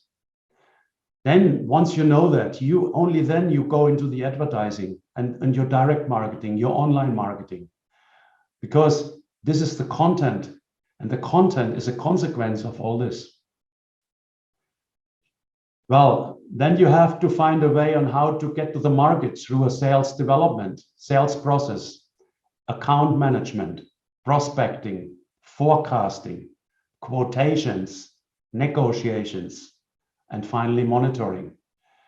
And once you have been successful, you want to monitor, you want to measure, you want to control. Do I have the right clients? Do I need more clients, different clients? Do I have to choose different sales channels? What about my profitability? Is it sufficient, or do I have to attack other markets and try to make other dealings with different type of clients?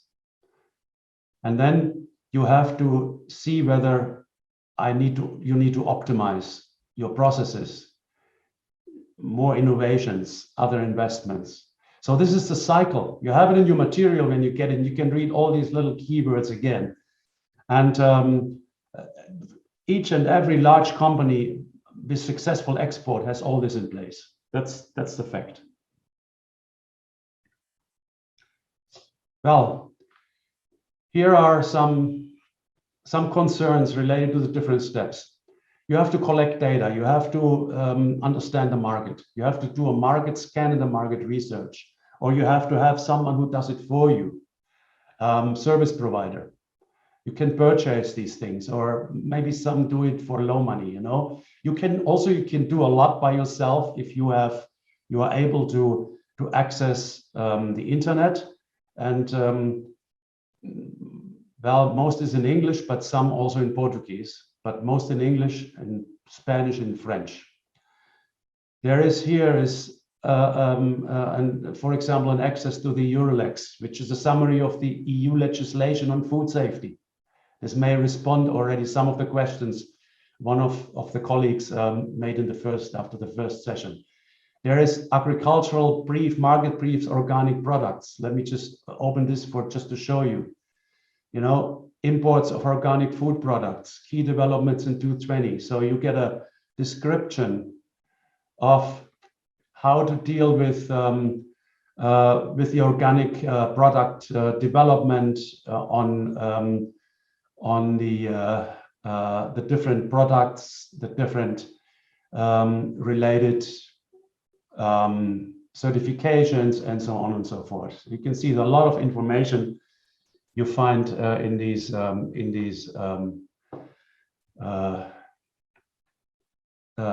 links. Another one is the EU website on EU agri-food markets, for example.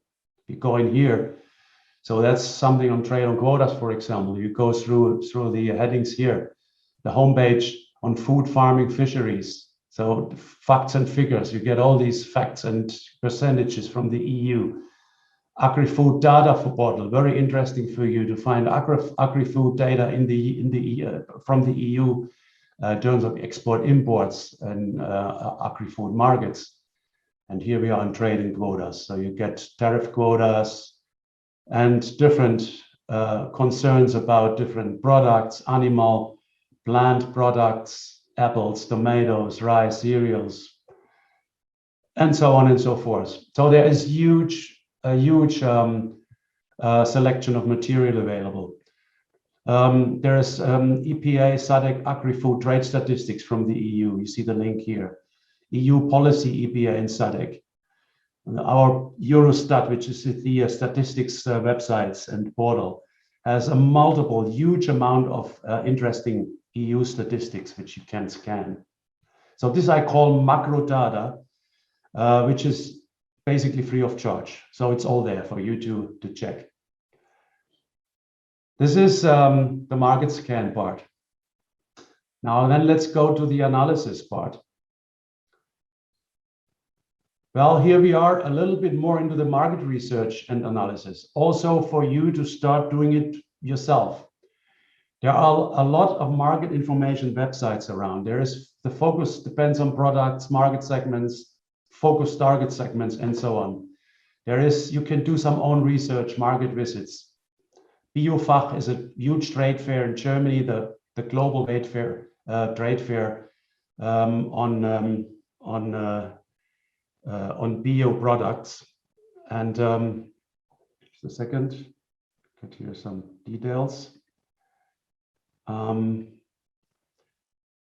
This is the trade fair, which is specifically interesting for those producing these products. You know, there have been in 2019 13,000 registered participants from 136 countries, and with 1,442 international exhibitors of these kind of products, you know. And they had 400,000 chat meetings, 10,000 video meetings. So you are in the middle of the happening here if you have a chance to see one of these trade fairs on agri-food. There are other informative links here.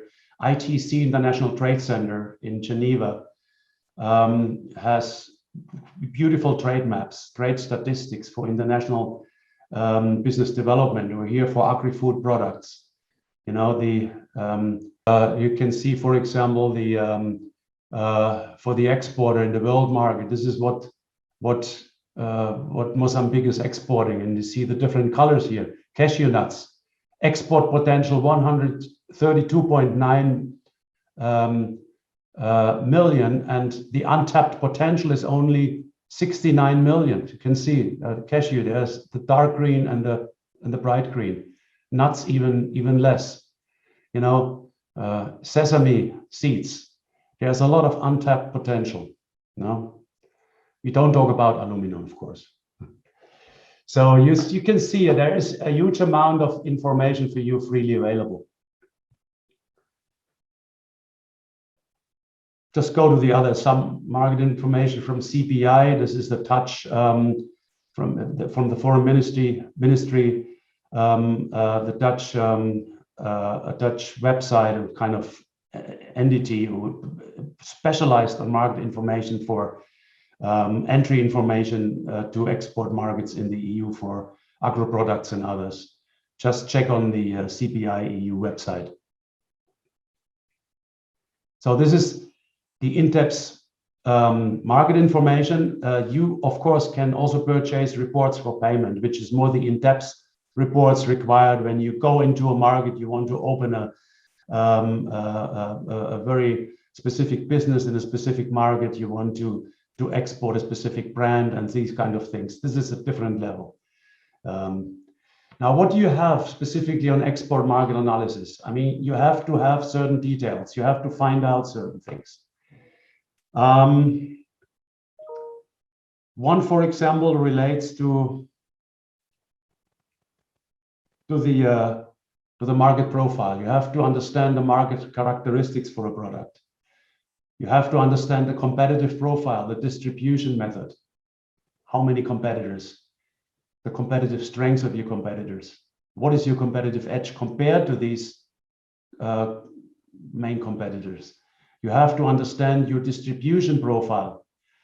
What are the current distribution channels and methods? Are there any optional distribution channels you can check? What are best fits and structural limitations? What are the different costs involved? And so on and so forth. And then you come to the export country regulations, and I think we talked about this a little bit already. What is transport related, storage related, packaging and labeling related, food regulation, traceability, quality and certification. I showed you already a number of slides with indications on that for the EU countries. Now let's go into the next one, the next level. That looks a bit strange, doesn't it? It's a little ship.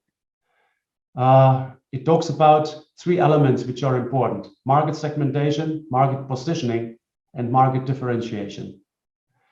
And a lot of people don't really differentiate much. A lot of people start with positioning, and positioning means advertising, but they didn't segment before they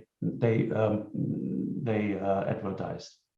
So first you start with a segmentation, and these are the two sails to bring it to bring the ship forward: the market differentiation and the market positioning.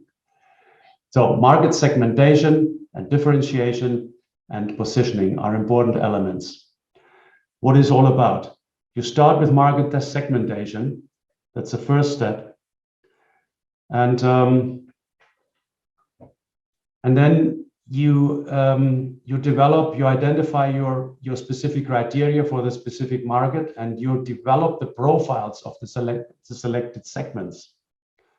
Only then you go into the next level of market targeting and differentiation. You develop measures of segment interest. You know, what is attractive for me as an exporter at a specific segment? Is it, for example, the pharmaceutical or the beauty sector? If you do the oil export, you know, so these are the different segments. And then you select the target segment which is most suitable for you. And only once you have selected the segment and you have done the segmentation, you start your market positioning, your client communication. Only then you know whom to tackle. Otherwise, if you start here, you are spreading something and you don't know what to expect because you are not specific, and you have to be very specific when you start exporting. You have to know what you're talking about, to whom, what you have to tell them, and what kind of products are, what kind of channels and target segments are the right segments and channels to talk to with your specific products and services. This is an example of segmentation here. And it shows the segmentation of mango butter. So mango butter can go into health products, into food sector, and into personal care, for example. So these are typical three segments. And then within the segments, you have the sales channels, the different sales channels, retailers, specialists, pharmacies, and so on and so forth. And then you have the specific products. You will not offer this kind of product to the food sector, for example. So that's why you have to organize yourself. Okay, Alberto, let's have the next one, the next quick. Yes, of course. Now we will launch the poll now. This question is rather more straightforward and simple. Do you have a documented business plan or a marketing plan? This is this question is it's related to it's addressed to those companies that you might already have a business plan. You have discussed this business plan, but sometimes or oftentimes this information is not adequately put on paper, is not adequately documented. So the question is trying to address to know if all this information is already in a document, in a paper with some structure. So we see that most of the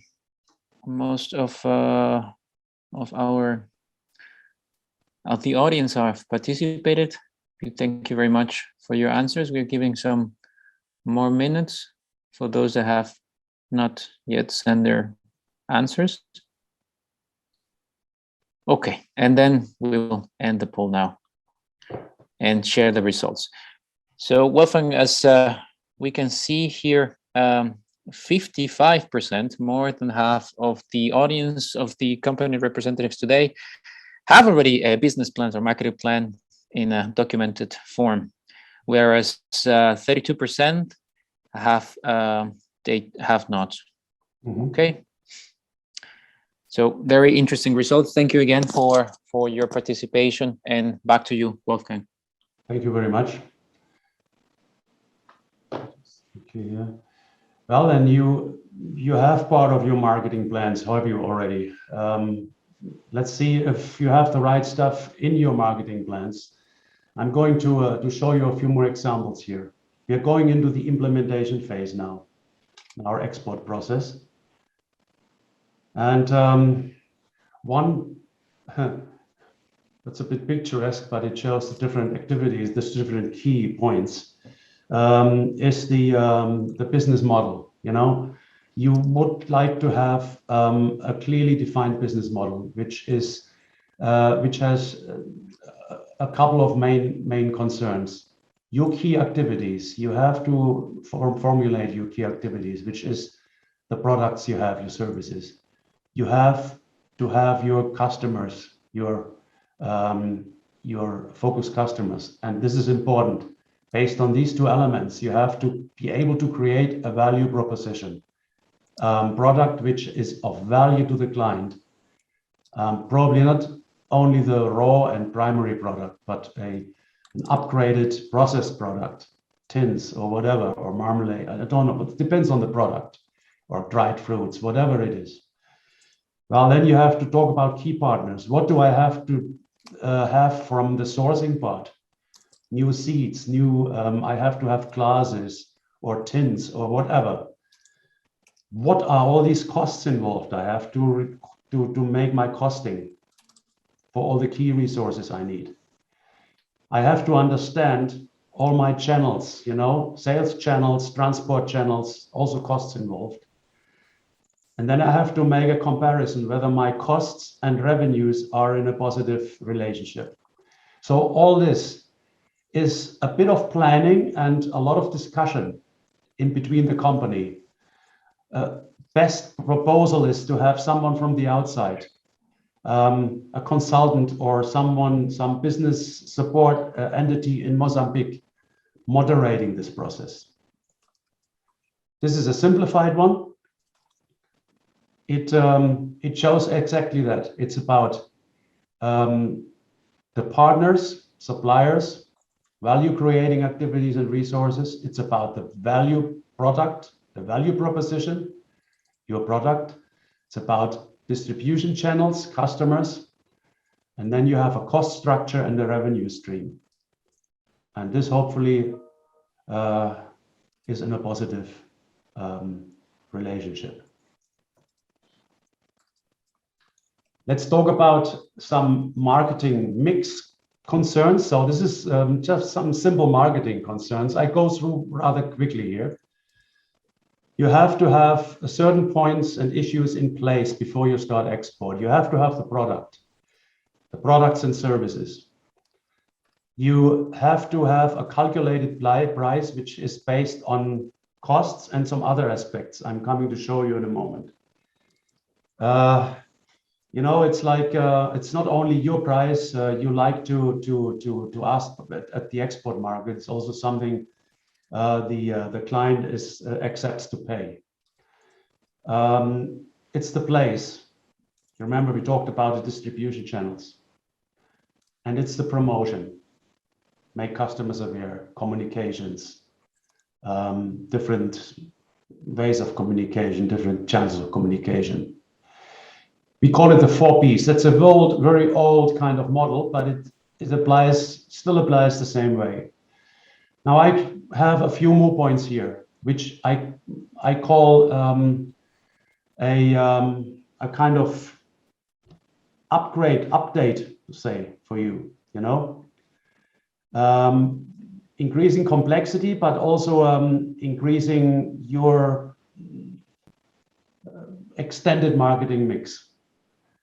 Another 7, another 4, 4 plus 3 makes up to 7. People. We have to be concerned about everyone concerned with distribution and consumption. You have to deal with clients. The sales personnel in your company has to be able to communicate with the client in terms of professional level, knowing the subject, in terms of the process, and in terms of the language. Package.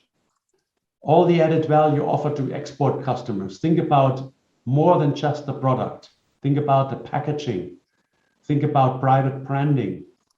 Think about specific services in terms of solving problems of the client, creating, implementing new products, for example. And participating customers, client integration, have them communicate with you and have a close communication which increases the confidence between both. And then we have another one, which is the 8th, the process. The process you have to increase or improve in your company. It's about environment and sustainability, quality and certification, communication with the client. About technology and digitalization, we had this already in the beginning of my workshop. Services and marketing. I think you can recall that some of these concerns we have already covered in the first part of the workshop. We talked about delivery conditions and certifications, payment conditions. These are a few required kind of responses to clients. This has been in a discussion with Sanabio GmbH. It's a biotechnology firm in Germany. They look for specific payment conditions. They want to have a comprehensive price calculation based on your own evaluations. Don't believe on rumored European market prices. This is a pricing. Use different ways of doing your pricing. The payment conditions have to be in place. Have favorable input terms. I talked about this already. Reduce the handling costs as much as possible for the clients. He likes standard containers, drums, canisters, etc. He wants to pallet up a machine on because an hour, for example, in my country costs about 60 to 80 euros. which has to be paid by the company. And all the, of course, all the certification.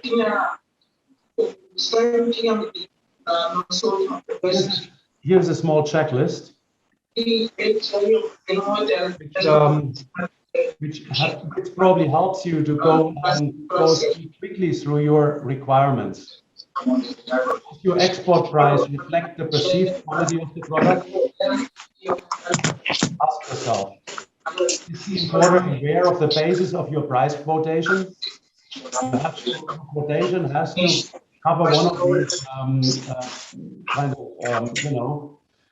basis of how you calculate your offer, based on free on board, on cost assurance freight, or is it ex-factory? So that makes a different price. Is your export price competitive for the specific market and the market segment? For that, you do the market research. If your price is totally out of competitiveness, you will probably immediately lose the business. If the client asks you for a 10% reduction or discount, you have to be able to calculate whether this 10% discount still covers your fixed costs, at least on the short term. Do you consider specific objectives, such as market penetration, which is most likely not the case for small producers, or market skimming? Means, are you able to comfortably raise the price later on because you have a product which is not available easily in other places, something you created, a new product, a new process-specific product? Do you have to grant potential discount? That's I already mentioned a moment ago, special offers to the importer. Often they ask for that. You have to know your costs for being able to provide them with a good answer. Which pricing options? I already mentioned this. Does the competitive situation influence your pricing options? What about the competitors? At one stage, you have to know what the price in your market is actually. Is it lower? Is it higher? So you can adjust. And what options do you have?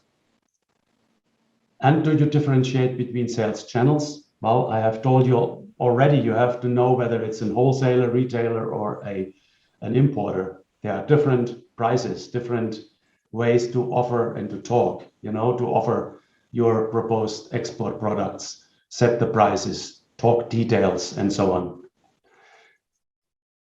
Well, here's the point. My questions to you. Do you cover your cost? Are you aware of that? Are you sure you know your short-term lower price limit? So how far can you go down without becoming bankrupt, to say?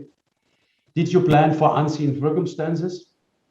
Does the export contract provide for a realistic profit margin and not a wishful profit margin? I want 50% profit. It's maybe a bit unrealistic. So it has to be realistic, and I cannot tell you what it is, but you have to find out in your balance of prices set and costs.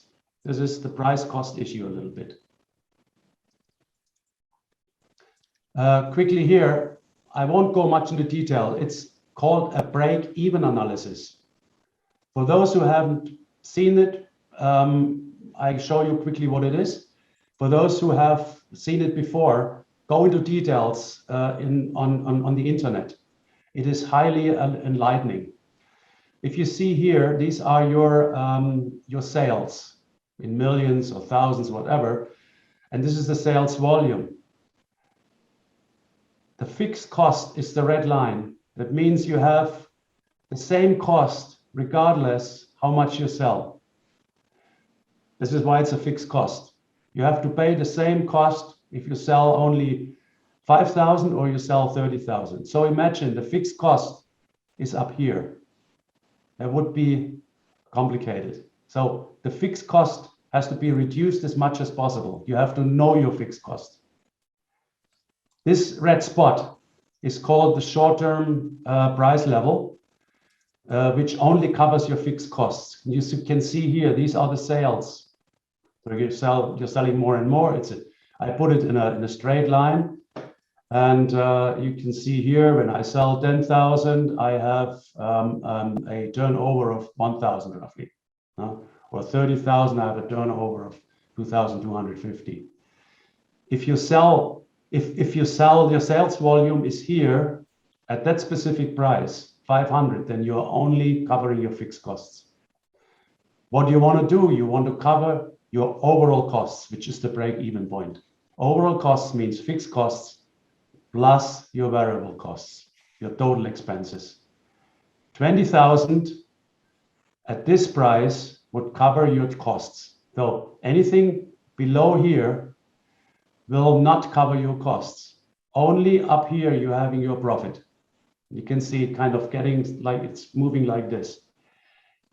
And that's why you want to know your fixed cost, and you want to know your variable costs in order to do a correct pricing, which is based on the number of sold items and on the achieved sales price. So go into this. It's highly important. It's the decisive link between profit and loss. I will just, because time is racing, I just mention here, this is the fixed cost trap. Again, I told you fixed costs are important.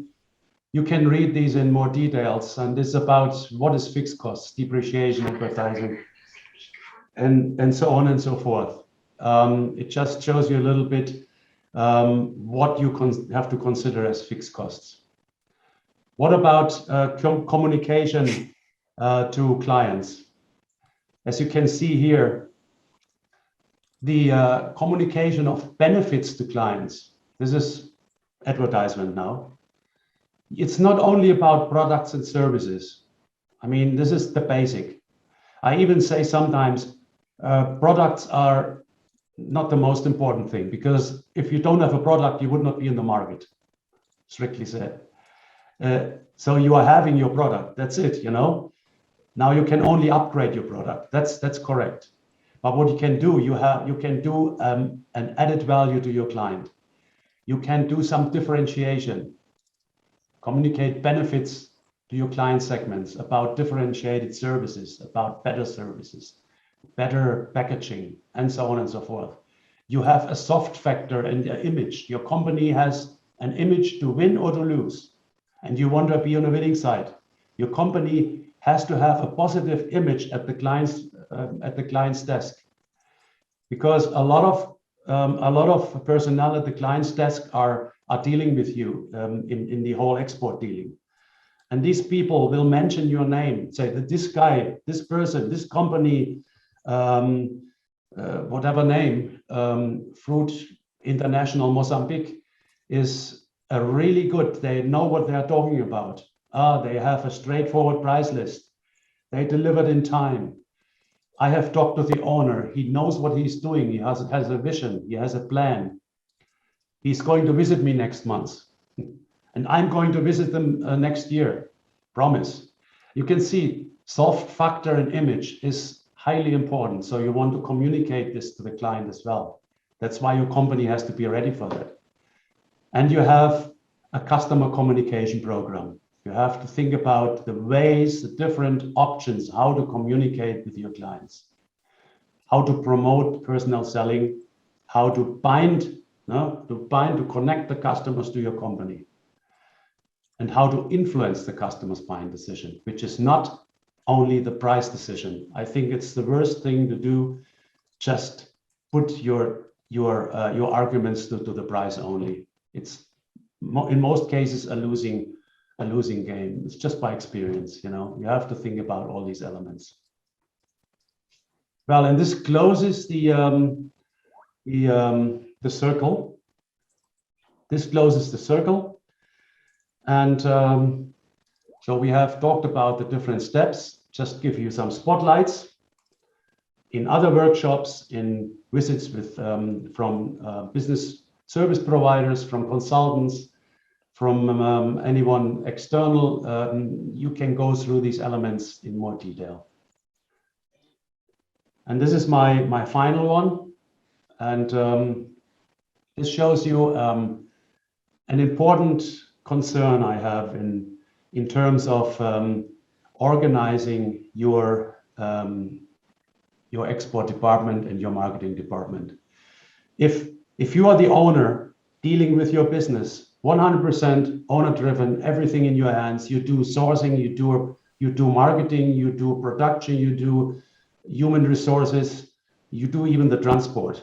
Maybe not, but you're responsible for everything. Then this will be a problem, because you will not be able to run some kind of basic market information system. A successful company, a large company, has this in place. A person responsible for marketing and export will deal with a growing source of information, coordination of information from the markets, coordinating information from the client to the company, new products required. What can I expect from that specific client? Do I have to find new clients because in my discussion with the client, I found out that he's also asking other sources. He's not happy with us. There's so many issues going on. You don't probably know if you are isolated in your company, in your office. So there is communication going on from the export markets, and the marketing manager, I call him marketing manager, has to do the analysis, the planning, the execution, and the control. This is well spent money. Well, let's have the last poll, and then I will finish my presentation. And already, thank you very much for your attention, and I hope I was able to bring up a few good points, some novelties for you. And if you have questions, just let's discuss a few more. We have a few more minutes time. Thank you very much.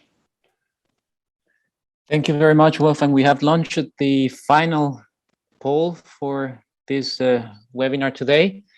And this is related to who is the responsible for sales and marketing in the company you represent?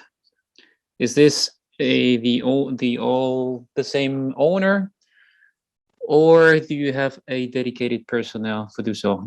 In this case, it could be a sales and marketing manager.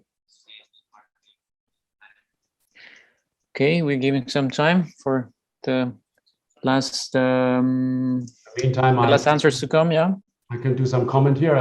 I'm happy to see that there is a gerente de marketing y ventas, so they have a manager which you need to provide training. You should go out and do some specific export training. There are courses around, and specialize also on these export processes I have been showing you in many ways. That would be very helpful. And for those only having the owner involved in export, I would, even though in small companies, I would recommend you considering trying to employ someone who gets more into that specific field, because there's a lot of things to consider. It will be successful if you have the necessary kind of salary payment available in your company. But yeah, thank you. Thank you very much, Wolfgang, and thank you for the comments. I will finalize the poll and share the results. And I think this concurs with the comments you were just making a moment ago. The results of the poll shows that the more than half, that is 56% of the companies that are joining us today, have a dedicated marketing and sales manager. I think you should be able to see it now on your screen as well. Okay, thank you very much. With this, we will close this last poll and invite Alejandro Rivera, Executive Officer of UNIDO and also Project Manager of the SMEs component of the Promove Commercio project, to close the session. Thank you. Thank you, colleagues.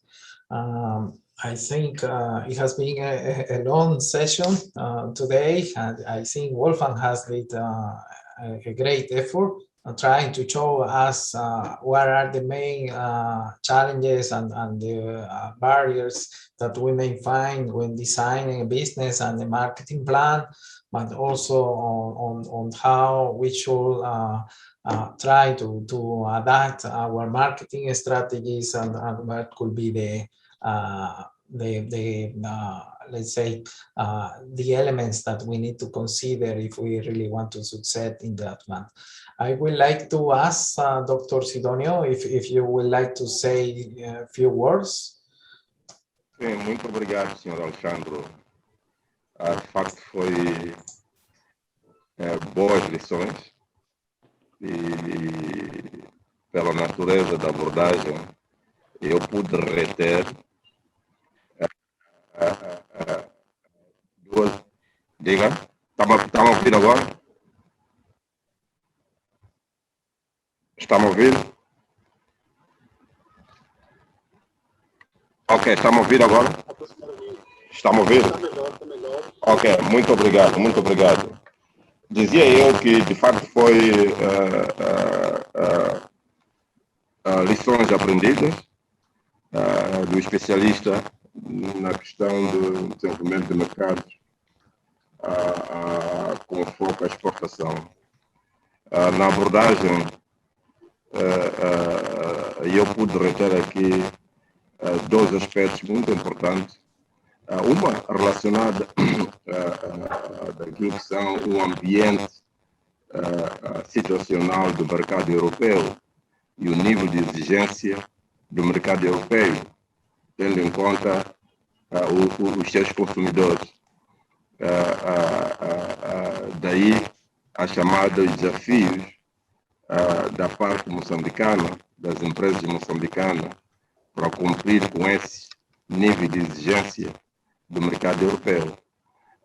Também pude reter as questões que têm a ver com a própria população, o crescimento da população e a necessidade dessa mesma população em termos de alimentares e, sobretudo, alimentos seguros.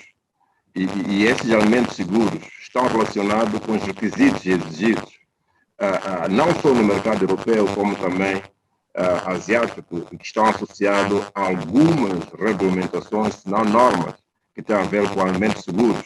Deu como exemplo a Ásia Gulf, a Europe Gulf e por aí fora, o ISO 22000, são de facto normas relacionadas com alimentos seguros. E daí a chamada de atenção às empresas moçambicanas para que, acima de tudo, cumpra com esses requisitos. Obviamente, também chama a atenção e fomos a perceber das perguntas que foram feitas, sobretudo, o acesso aos serviços de desenvolvimento de negócios. E aí eu senti o papel importantíssimo do governo na criação de alguns serviços de suporte de desenvolvimento de negócios. E é daí que eu vejo, por exemplo, como eu me referi logo no princípio, a necessidade de capacitação institucional no país. E eu referi que nós temos um instituto para a promoção das pequenas e médias empresas e nós estamos a rever os seus estatutos das pequenas e médias empresas e lá está claro e poderei partilhar esse estatuto e vai perceber que está lá um articulado que tem a ver com a capacitação e assistência técnica das micro, pequenas e médias empresas. Isso para chamar a atenção. E o outro aspecto também no concernente do cumprimento dos regulamentos e da necessidade da elaboração, como se referiu aqui, da legislação específica para alimentos seguros, temos o Instituto Nacional de Normalização e Qualidade, que também faz parte do governo, que há necessidade que nós tenhamos esses regulamentos harmonizados e não só temos esses regulamentos harmonizados, é preciso implementar. E essa implementação tem que estar focalizada nas empresas. E a implementação é preciso ter a capacitação, porque é preciso testar esses produtos para conferir a conformidade. Porque, obviamente, que é chamado que é preciso demonstrar que esses produtos que devem ir para a Europa têm que provar que são, de facto, de acordo com esse regulamento. Daí, temos que ter capacidade de testá-los, esses produtos. O que eu retiro, por isso que eu referi que há necessidade de conferir a capacitação institucional. Agora, na vertente empresarial, aquilo que eu retiro, que é outra abordagem que é muito importante, aqui se chamou a questão da empresa como um sistema. Quer dizer, isso é muito importante. Ter a visão, a estratégia, produtos, produção, mercados, venda, organização. E isso podemos ver quando apresentou a estrutura organizacional, desde o produtor simples até ao mercado doméstico, desde uma cooperativa até ao mercado doméstico internacional. Aquela estrutura, aquela cadeia, nós percebemos isso. E temos também, aquilo que nós temos dito, o papel do Estado, organizacional. Porque, se formos ver, viu aqui os produtos agrários, parte lá do campo, é lá onde eles são produzidos. Então, há necessidade de organizá-los a eles para cumprir com todos aqueles requisitos da cadeia necessária até atingir o mercado doméstico ou internacional. Falou-se aí da logística, transporte, intermediários para agregar valores. E repare que isto está associado a custos. E estes custos têm que ser competitivos. O Moçambique não está sozinho, há outros. Deu um exemplo de Índia aqui, que está organizado. E isso tudo passa necessariamente pela organização. E está associado, mais uma vez, a serviços de desenvolvimento de negócios, para apoiá-los essas empresas. Daí a importância desse projeto. Não é? Daí a importância desse projeto. Este workshop, esse webinar, traz mais um outro elemento muito importante, que é aquele que é o ciclo da análise do mercado. E, detalhadamente, de forma muito inteligente, o Wolf apresentou aquele ciclo de como é que é feito. Repare que, Sr. Alexandre, aquele círculo, para ser implementado, tem o seu custo. Para fazer a análise, quer dizer, só para implementar aquele ciclo, tem o seu custo. Não estamos a falar ainda da empresa entrando nessa, só aquele ciclo tem o seu custo. Daí o papel do governo, para apoiar as empresas para ter competitividade, a reduzir aquele custo fixo que se referiu no break-even point, para reduzir aquele custo fixo. É preciso que entre o Estado aí para apoiar essas pequenas e médias empresas. Porque só a fazer aquela análise do mercado, naquele todos os ciclos, naqueles todos os passos, é custo para as pequenas e médias empresas. Mais uma vez, a importância do Instituto das Pequenas e Médias Empresas que nós criamos para apoiá-los.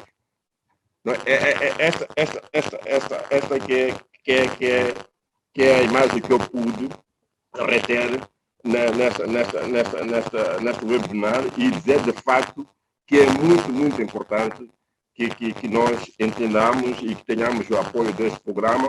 E é bem-vindo o senhor Gonçalo, porque ele disse que virá a Moçambique, e terei todo o prazer, e eu poderia até dizer, olha, queria mais um espaço que eu poderia levar a algumas empresas fora dos que já foram selecionados, mas para ouvir de perto quais são os desafios que essas empresas estão a ter.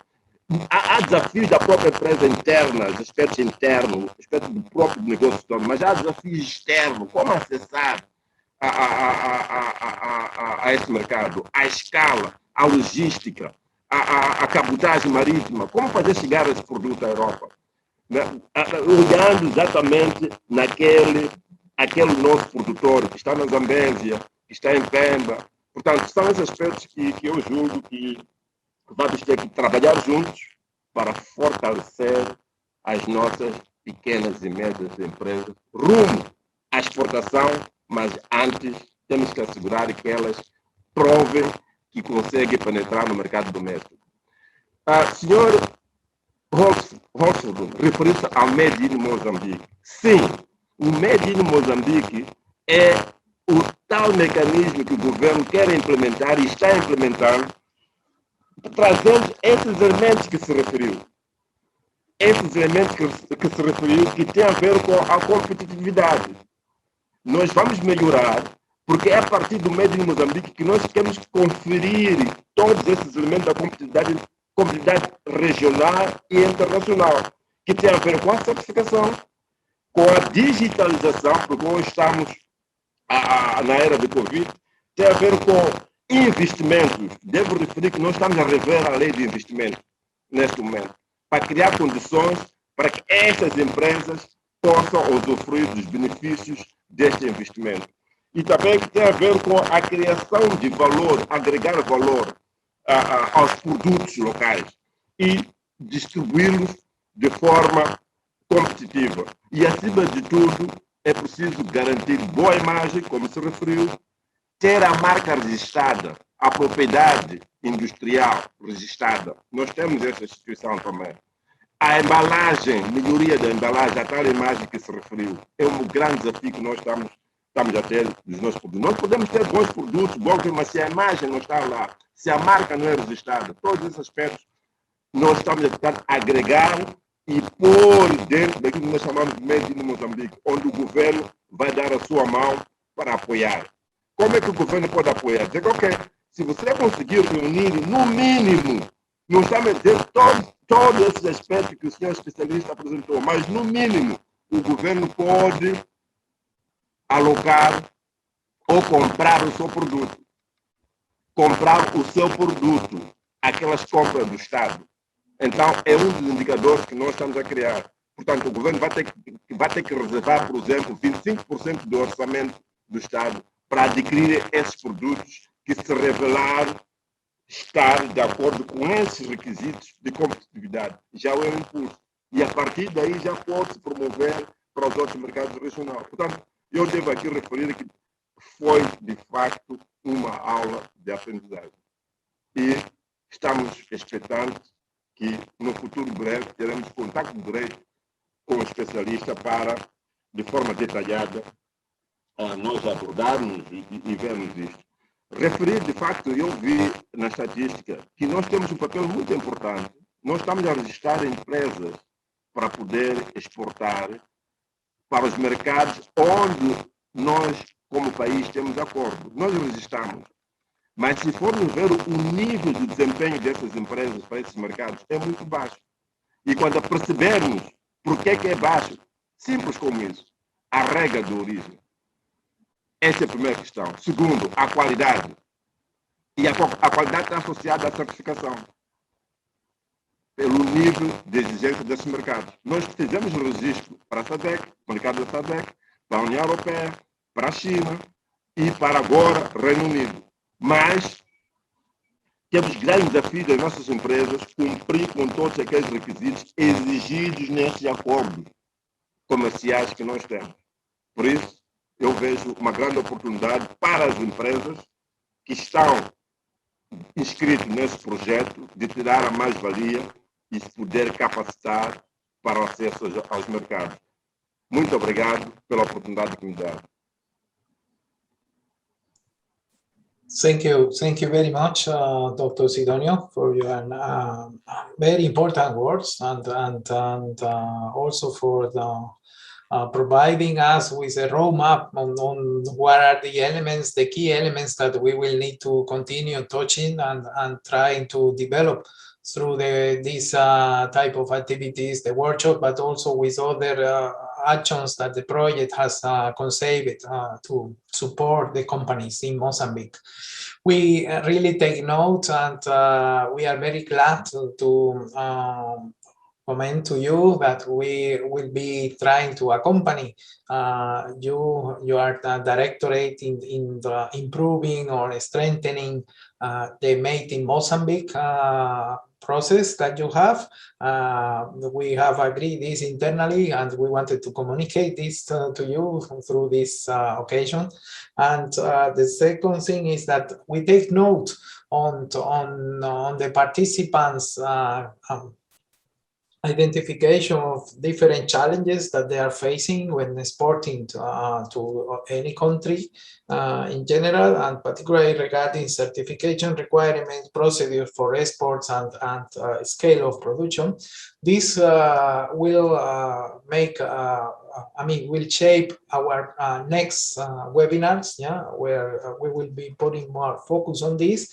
However, we would like to invite all the participants to fill a survey that will be sent to all of you, requesting where do you see areas that we need to expand more the explanations, and also that can help you to increase the competitiveness and also the quality of to meet the requirements for the different markets, not only for the EU market, but as Director Sidonio mentioned it, also to improve the quality for the local and the regional market. With this, I would like to close this webinar, but before, I would really like to thank Dr. Sidonio again for co-organizing this webinar with us, particularly also acknowledge to the EU delegation, because this is organized within the framework of the Promove Commercio project. And in fact, I would like to really acknowledge my colleague Wolfgang, yeah, for the nice word that you have really, I think you have shared a very valuable knowledge today with all of us, yeah, and for also for your dedication in trying to answer these questions, etc. We will continue counting with you in the future. So it's not that we are saying goodbye. We are saying, Wolfgang, you continue with us and providing us with all this knowledge that we need. I also want to thank my colleagues from the Promove Commercio project that has been participating in the organization and the development of this webinar. I want to thank Alberto. I want to thank Ursula, Flora, and last but not least, to the translators. Okay, with this, and particularly to all the participants for staying so long with us. But I think the knowledge that has been provided to you today, and basically also the exchange of the interaction through the pools, and also with the questions that you have posed to us, has been very fruitful, and we hope that we can continue deepening on the barriers, and that can help you to make the most of this project. Thank you very much, and I really wish you all the best. Muito obrigado. Muito obrigado. Muito obrigado também.